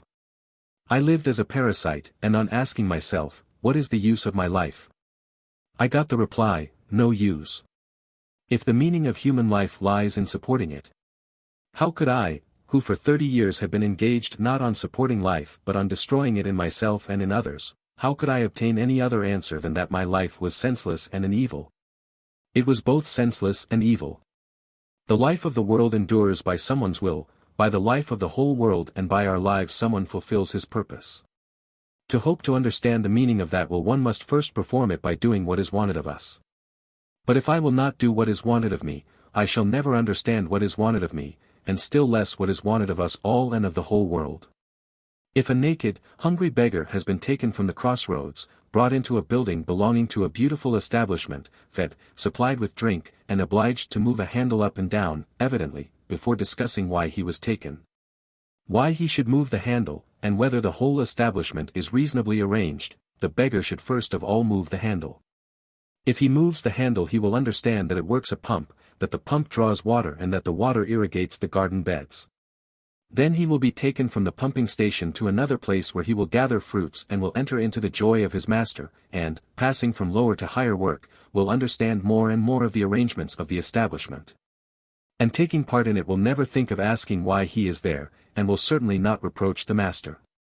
So those who do his will, the simple, unlearned working folk, whom we regard as cattle, do not reproach the master. But we, the wise, eat the master's food but do not do what the master wishes, and instead of doing it sit in a circle and discuss, why should that handle be moved? Isn't it stupid? So we have decided. We have decided that the master is stupid, or does not exist, and that we are wise, only we feel that we are quite useless and that we must somehow do away with ourselves. Chapter 12. The consciousness of the error in reasonable knowledge helped me to free myself from the temptation of idle ratiocination. The conviction that knowledge of truth can only be found by living led me to doubt the rightness of my life. But I was saved only by the fact that I was able to tear myself from my exclusiveness and to see the real life of the plain working people, and to understand that it alone is real life. I understood that if I wished to understand life and its meaning, I must not live the life of a parasite, but must live a real life, and, taking the meaning given to live by real humanity and merging myself in that life, verify it. During that time this is what happened to me. During that whole year, when I was asking myself almost every moment whether I should not end matters with a noose or a bullet, all that time, together with the course of thought and observation about which I have spoken, my heart was oppressed with a painful feeling, which I can only describe as a search for God. I say that that search for God was not reasoning, but a feeling, because that search proceeded not from the course of my thoughts, it was even directly contrary to them, but proceeded from the heart. It was a feeling of fear, orphanage, isolation in a strange land, and a hope of help from someone. Though I was quite convinced of the impossibility of proving the existence of a deity, Kant had shown, and I quite understood him, that it could not be proved, I yet sought for God, hoped that I should find him. And from old habit addressed prayers to that which I sought but had not found. I went over in my mind the arguments of Kant and Schopenhauer showing the impossibility of proving the existence of a God, and I began to verify those arguments and to refute them. Cause, said I to myself, is not a category of thought such as are time and space. If I exist, there must be some cause for it, and a cause of causes. And that first cause of all is what men have called God. And I paused on that thought, and tried with all my being to recognize the presence of that cause. And as soon as I acknowledged that there is a force in whose power I am, I at once felt that I could live. But I asked myself, what is that cause, that force? How am I to think of it? What are my relations to that which I call God? And only the familiar replies occurred to me, He is the Creator and Preserver. This reply did not satisfy me, and I felt I was losing within me what I needed for my life. I became terrified and began to pray to Him whom I sought, that He should help me. But the more I prayed the more apparent it became to me that He did not hear me, and that there was no one to whom to address myself. And with despair in my heart that there is no God at all, I said, Lord, have mercy, save me. Lord, teach me. But no one had mercy on me, and I felt that my life was coming to a standstill. But again and again, from various sides, I returned to the same conclusion that I could not have come into the world without any cause or reason or meaning. I could not be such a fledgling fallen from its nest as I felt myself to be. Or, granting that I be such, lying on my back crying in the high grass, even then I cry because I know that a mother has borne me within her, has hatched me, warmed me, fed me, and loved me. Where is she, that mother? If I have been deserted, who has deserted me? I cannot hide from myself that someone bored me, loving me. Who was that someone? Again, God. He knows and sees my searching, my despair, and my struggle. He exists, said I to myself. And I had only for an instant to admit that, and at once life rose within me, and I felt the possibility and joy of being. But again, from the admission of the existence of a God I went on to seek my relation with Him. And again I imagined that God, our Creator in three persons who sent His Son, the Savior, and again that God, detached from the world and from me, melted like a block of ice, melted before my eyes, and again nothing remained. And again the spring of life dried up within me, and I despaired and felt that I had nothing to do but to kill myself. And the worst of all was, that I felt I could not do it. Not twice or 3 times, but tens and hundreds of times, I reached those conditions, first of joy and animation, and then of despair and consciousness of the impossibility of living. I remember that it was in early spring, I was alone in the wood listening to its sounds. I listened and thought ever of the same thing, as I had constantly done during those last 3 years. I was again seeking God. Very well, there is no God, said I to myself, there is no one who is not my imagination but a reality like my whole life. He does not exist, and no miracles can prove His existence, because the miracles would be my imagination, besides being irrational. But my perception of God, of Him whom I seek, I asked myself, where has that perception come from? And again at this thought the glad waves of life rose within me. All that was around me came to life and received a meaning. But my joy did not last long. My mind continued its work. The conception of God is not God, said I to myself. The conception is what takes place within me. The conception of God is something I can evoke or can refrain from evoking in myself. That is not what I seek. I seek that without which there can be no life. And again all around me and within me began to die, and again I wished to kill myself. But then I turned my gaze upon myself, on what went on within me, and I remembered all those cessations of life and reanimations that recurred within me hundreds of times.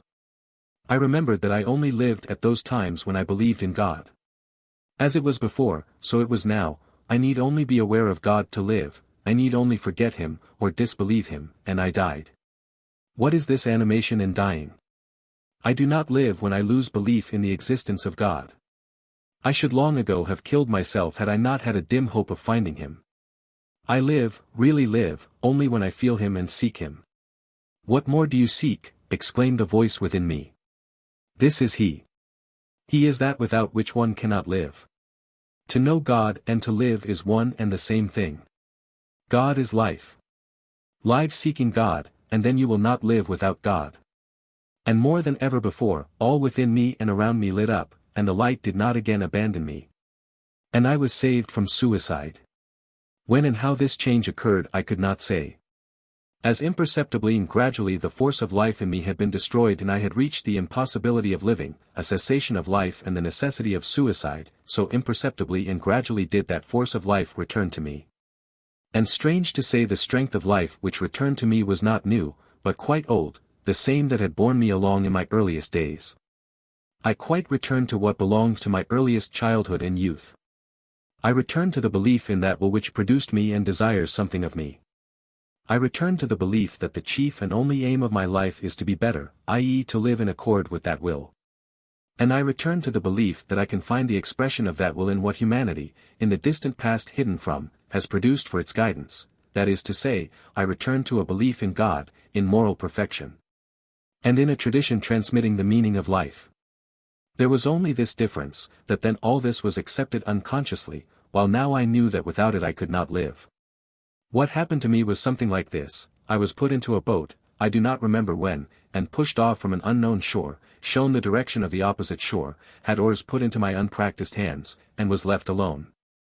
I rowed as best I could and moved forward.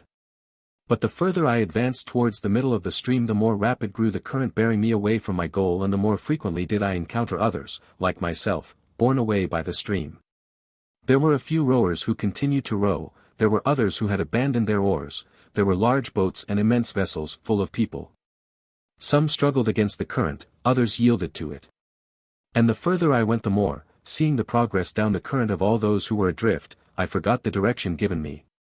In the very center of the stream, amid the crowd of boats and vessels which were being borne downstream, I quite lost my direction and abandoned my oars. Around me on all sides, with mirth and rejoicing, people with sails and oars were borne down the stream, assuring me and each other that no other direction was possible. And I believed them and floated with them.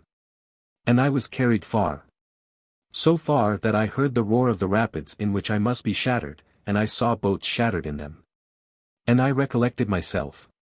I was long unable to understand what had happened to me. I saw before me nothing but destruction, towards which I was rushing and which I feared. I saw no safety anywhere and did not know what to do. But, looking back, I perceived innumerable boats which unceasingly and strenuously pushed across the stream, and I remembered about the shore, the oars, and the direction, and began to pull back upwards against the stream and towards the shore. That shore was God, that direction was tradition, the oars were the freedom given me to pull for the shore and unite with God. And so the force of life was renewed in me and I again began to live. Chapter 13. I turned from the life of our circle, acknowledging that ours is not life but a simulation of life, that the conditions of superfluity in which we live deprive us of the possibility of understanding life. And that in order to understand life I must understand not an exceptional life such as our who are parasites on life, but the life of the simple laboring folk, those who make life, and the meaning which they attribute to it. The simplest laboring people around me were the Russian people, and I turned to them and to the meaning of life which they give. That meaning, if one can put it into words, was as follows: every man has come into this world by the will of God. And God has so made man that every man can destroy his soul or save it. The aim of man in life is to save his soul, and to save his soul he must live godly, and to live godly, he must renounce all the pleasures of life, must labor, humble himself, suffer, and be merciful. That meaning the people obtain from the whole teaching of faith transmitted to them by their pastors and by the traditions that live among the people.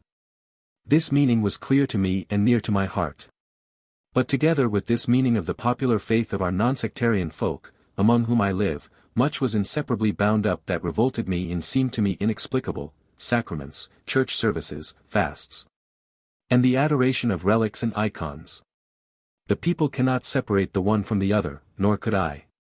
And strange as much of what entered into the faith of these people was to me, I accepted everything, and attended the services, knelt morning and evening in prayer, fasted, and prepared to receive the Eucharist, and at first my reason did not resist anything. The very things that had formerly seemed to me impossible did not now evoke in me any opposition. My relations to faith before and after were quite different. Formerly life itself seemed to me full of meaning, and faith presented itself as the arbitrary assertion of propositions to me quite unnecessary, unreasonable, and disconnected from life. I then asked myself what meaning those propositions had, and, convinced that they had none, I rejected them. Now on the contrary, I knew firmly that my life otherwise has, and can have, no meaning. And the articles of faith were far from presenting themselves to me as unnecessary. On the contrary, I had been led by indubitable experience to the conviction that only these propositions presented by faith give life a meaning. Formerly I looked on them as on some quite unnecessary gibberish, but now, if I did not understand them, I yet knew that they had a meaning, and I said to myself that I must learn to understand them. I argued as follows, telling myself that the knowledge of faith flows, like all humanity with its reason, from a mysterious source. That source is God, the origin both of the human body and the human reason. As my body has descended to me from God, so also has my reason and my understanding of life, and consequently the various stages of the development of that understanding of life cannot be false. All that people sincerely believe in must be true. It may be differently expressed, but it cannot be a lie, and therefore if it presents itself to me as a lie, that only means that I have not understood it. Furthermore, I said to myself, the essence of every faith consists in its giving life a meaning which death does not destroy. Naturally, for a faith to be able to reply to the questions of a king dying in luxury, of an old slave tormented by overwork, of an unreasoning child, of a wise old man, of a half-witted old woman, of a young and happy wife, of a youth tormented by passions, of all people in the most varied conditions of life and education, if there is one reply to the one eternal question of life, why do I live and what will result from my life? The reply, though one in its essence, must be endlessly varied in its presentation. And the more it is one, the more true and profound it is, the more strange and deformed must it naturally appear in its attempted expression, conformably to the education and position of each person. But this argument, justifying in my eyes the queerness of much on the ritual side of religion, did not suffice to allow me in the one great affair of life, religion, to do things which seemed to me questionable. With all my soul I wished to be in a position to mingle with the people, fulfilling the ritual side of their religion, but I could not do it. I felt that I should lie to myself and mock at what was sacred to me, were I to do so. At this point, however, our new Russian theological writers came to my rescue. According to the explanation these theologians gave, the fundamental dogma of our faith is the infallibility of the Church. From the admission of that dogma follows inevitably the truth of all that is professed by the Church. The Church as an assembly of true believers united by love and therefore possessed of true knowledge became the basis of my belief. I told myself that divine truth cannot be accessible to a separate individual, it is revealed only to the whole assembly of people united by love. To attain truth one must not separate, and in order not to separate one must love and must endure things one may not agree with. Truth reveals itself to love, and if you do not submit to the rights of the Church you transgress against love. And by transgressing against love you deprive yourself of the possibility of recognizing the truth. I did not then see the sophistry contained in this argument. I did not see that union in love may give the greatest love, but certainly cannot give us divine truth expressed in the definite words of the Nicene Creed. I also did not perceive that love cannot make a certain expression of truth an obligatory condition of union. I did not then see these mistakes in the argument, and thanks to it was able to accept and perform all the rites of the Orthodox Church without understanding most of them. I then tried with all strength of my soul to avoid all arguments and contradictions, and tried to explain as reasonably as possible the Church statements I encountered. When fulfilling the rites of the Church I humbled my reason and submitted to the tradition possessed by all humanity. I united myself with my forefathers, the father, mother, and grandparents I loved. They and all my predecessors believed and lived, and they produced me. I united myself also with the missions of the common people whom I respected. Moreover, those actions had nothing bad in themselves, bad, I considered the indulgence of one's desires. When rising early for church services I knew I was doing well, if only because I was sacrificing my bodily ease to humble my mental pride, for the sake of union with my ancestors and contemporaries, and for the sake of finding the meaning of life. It was the same with my preparations to receive communion, and with the daily reading of prayers with genuflections, and also with the observance of all the fasts. However insignificant these sacrifices might be, I made them for the sake of something good.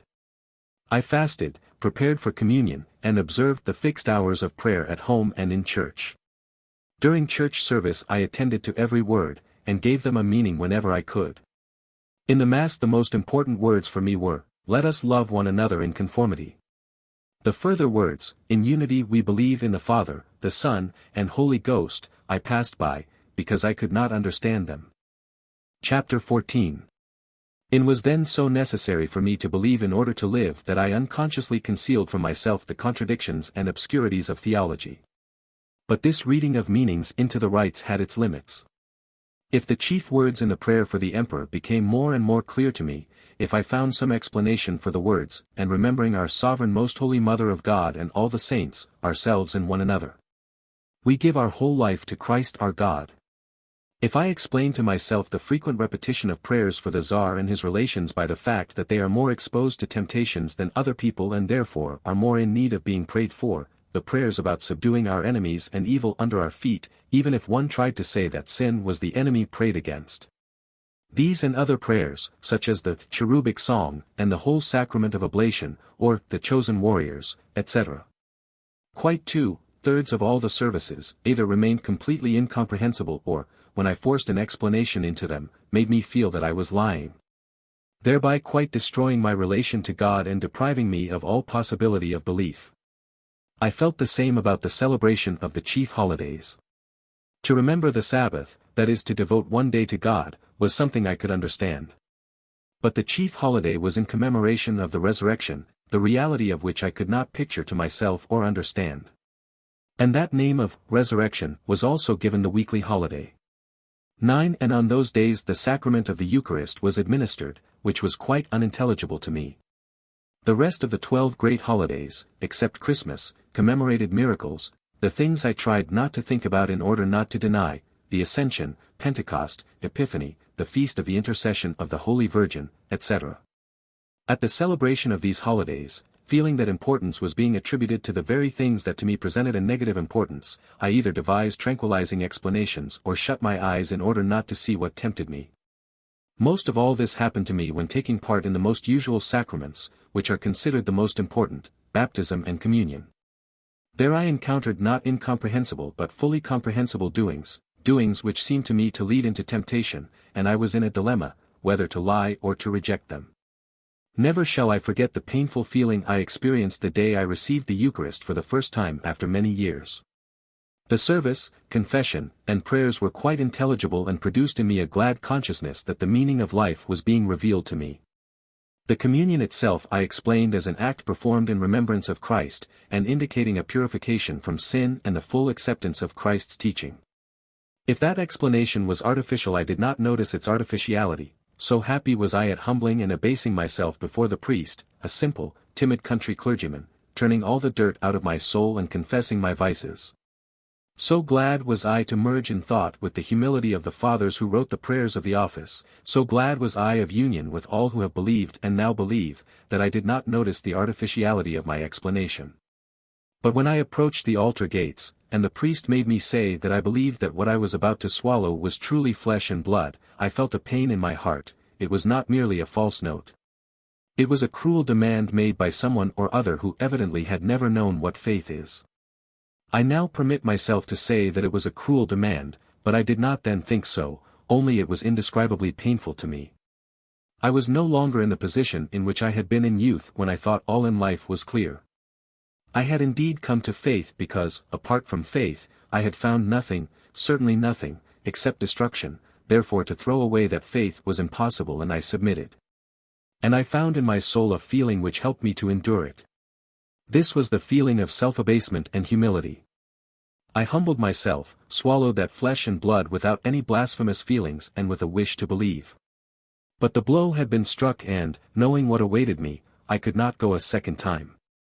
I continued to fulfill the rites of the Church and still believed that the doctrine I was following contained the truth, when something happened to me which I now understand but which then seemed strange.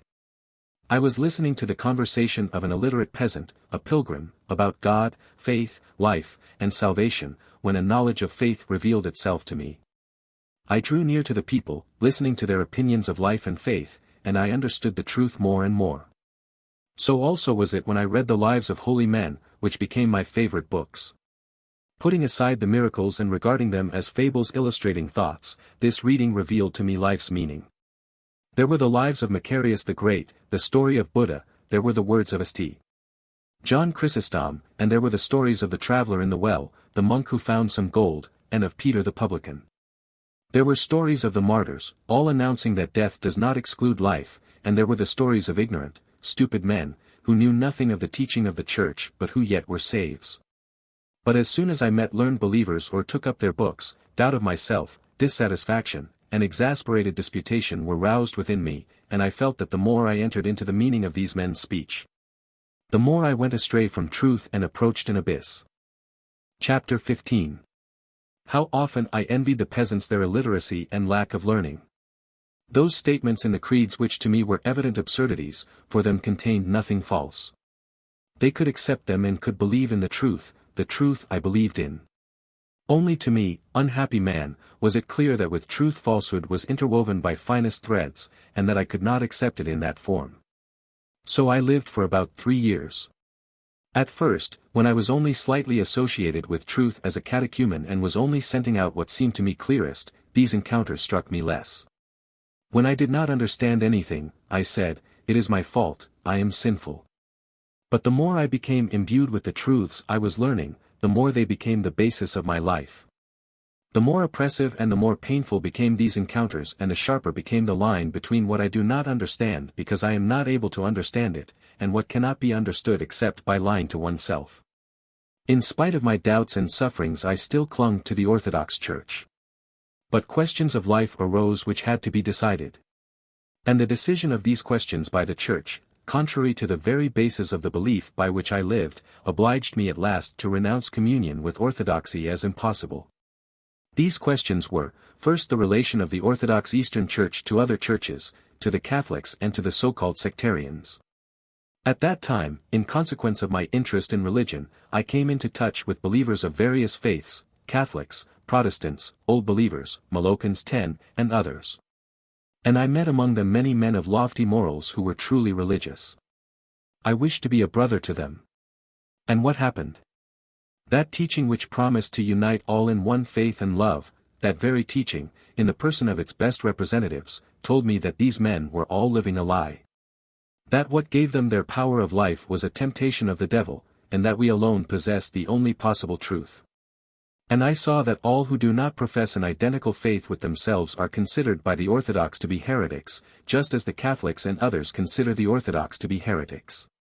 And I saw that the Orthodox, though they try to hide this, regard with hostility all who do not express their faith by the same external symbols and words as themselves, and this is naturally so. First, because the assertion that you are in falsehood and I am in truth, is the most cruel thing one man can say to another. And secondly, because a man loving his children and brothers cannot help being hostile to those who wish to pervert his children and brothers to a false belief. And that hostility is increased in proportion to one's greater knowledge of theology. And to me who considered that truth lay in union by love, it became self-evident that theology was itself destroying what it ought to produce. This offense is so obvious to us educated people who have lived in countries where various religions are professed and have seen the contempt, self-assurance, an invincible contradiction with which Catholics behave to the Orthodox Greeks and to the Protestants, and the Orthodox to Catholics and Protestants, and the Protestants to the two others, and the similar attitude of Old Believers, Pashkovites, Russian evangelicals, Shakers, and all religions, that the very obviousness of the temptation at first perplexes us. One says to oneself, it is impossible that it is so simple and that people do not see that if two assertions are mutually contradictory, then neither of them has the sole truth which faith should possess. There is something else here, there must be some explanation. I thought there was, and sought that explanation and read all I could on the subject, and consulted all whom I could. And no one gave me any explanation, except the one which causes the Sumsky Hussars to consider the Sumsky Hussars the best regiment in the world, and the Yellow Ulan to consider that the best regiment in the world is the Yellow Ulan. The ecclesiastics of all the different creeds, through their best representatives, told me nothing but that they believed themselves to have the truth and the others to be in error, and that all they could do was to pray for them. I went to archimandrites, bishops, elders, monks of the strictest orders, and asked them. But none of them made any attempt to explain the matter to me except one man, who explained it all and explained it so that I never asked anyone any more about it. I said that for every unbeliever turning to a belief, and all our young generation are in a position to do so, the question that presents itself first is, why is truth not in Lutheranism nor in Catholicism, but in Orthodoxy?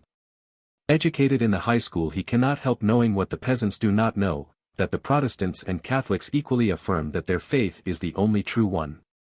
Historical evidence, twisted by each religion in its own favor, is insufficient. Is it not possible, said I, to understand the teaching in a loftier way, so that from its height the differences should disappear, as they do for one who believes truly? Can we not go further along a path like the one we are following with the old believers? They emphasize the fact that they have a differently shaped cross and different alleluias and a different procession round the altar. We reply, you believe in the Nicene Creed, in the 7 sacraments, and so do we. Let us hold to that, and in other matters do as you please. We have united with them by placing the essentials of faith above the unessentials. Now with the Catholics can we not say, you believe in so and so and in so and so, which are the chief things, and as for the filioque clause and the Pope, do as you please. Can we not say the same to the Protestants, uniting with them in what is most important? My interlocutor agreed with my thoughts, but told me that such conceptions would bring reproach of the spiritual authorities for deserting the faith of our forefathers, and this would produce a schism. And the vocation of the spiritual authorities is to safeguard in all its purity the Greco-Russian Orthodox faith inherited from our forefathers. And I understood it all. I am seeking a faith, the power of life. And they are seeking the best way to fulfill in the eyes of men certain human obligations. And fulfilling these human affairs, they fulfill them in a human way. However much they may talk of their pity for their erring brethren, and of addressing prayers for them to the throne of the Almighty, to carry out human purposes violence is necessary, and it has always been applied and is and will be applied. If of two religions each considers itself true and the other false, then men desiring to attract others to the truth will preach their own doctrine. And if a false teaching is preached to the inexperienced sons of their church, which is the truth, then that church cannot but burn the books and remove the man who is misleading its sons. What is to be done with a sectarian, burning, in the opinion of the Orthodox, with the fire of false doctrine, who in the most important affair of life, in faith, misleads the sons of the church? What can be done with him except to cut off his head or to incarcerate him? Under the Tsar Alexis Mikhailovich people were burned at the stake, that is to say, the severest method of punishment of the time was applied, and in our day also the severest method of punishment is applied, detention in solitary confinement. 11. The second relation of the Church to a question of life was with regard to war and executions. At that time Russia was at war. And Russians, in the name of Christian love, began to kill their fellow men. It was impossible not to think about this, and not to see that killing is an evil repugnant to the first principles of any faith. Yet prayers were said in the churches for the success of our arms, and the teachers of the faith acknowledged killing to be an act resulting from the faith. And besides the murders during the war, I saw, during the disturbances which followed the war, church dignitaries and teachers and monks of the lesser and stricter orders who approved the killing of helpless, erring youths. And I took note of all that is done by men who profess Christianity, and I was horrified. Chapter 16. And I ceased to doubt, and became fully convinced that not all was true in the religion I had joined. Formerly I should have said that it was all false, but I could not say so now. The whole of the people possessed a knowledge of the truth, for otherwise they could not have lived. Moreover, that knowledge was accessible to me, for I had felt it and had lived by it. But I no longer doubted that there was also falsehood in it. And all that had previously repelled me now presented itself vividly before me. And though I saw that among the peasants there was a smaller admixture of the lies that repelled me than among the representatives of the church, I still saw that in the people's belief also falsehood was mingled with the truth. But where did the truth and where did the falsehood come from? Both the falsehood and the truth were contained in the so-called holy tradition and in the scriptures. Both the falsehood and the truth had been handed down by what is called the church. And whether I liked or not, I was brought to the study and investigation of these writings and traditions, which till now I had been so afraid to investigate. And I turned to the examination of that same theology which I had once rejected with such contempt as unnecessary. Formerly it seemed to me a series of unnecessary absurdities, when on all sides I was surrounded by manifestations of life which seemed to me clear and full of sense. Now I should have been glad to throw away what would not enter a healthy head, but I had nowhere to turn to. On this teaching religious doctrine rests, or at least with it the only knowledge of the meaning of life that I have found is inseparably connected. However wild it may seem to my firm old mind, it was the only hope of salvation. It had to be carefully, attentively examined in order to understand it, and not even to understand it as I understand the propositions of science. I do not seek that, nor can I seek it, knowing the special character of religious knowledge. I shall not seek the explanation of everything.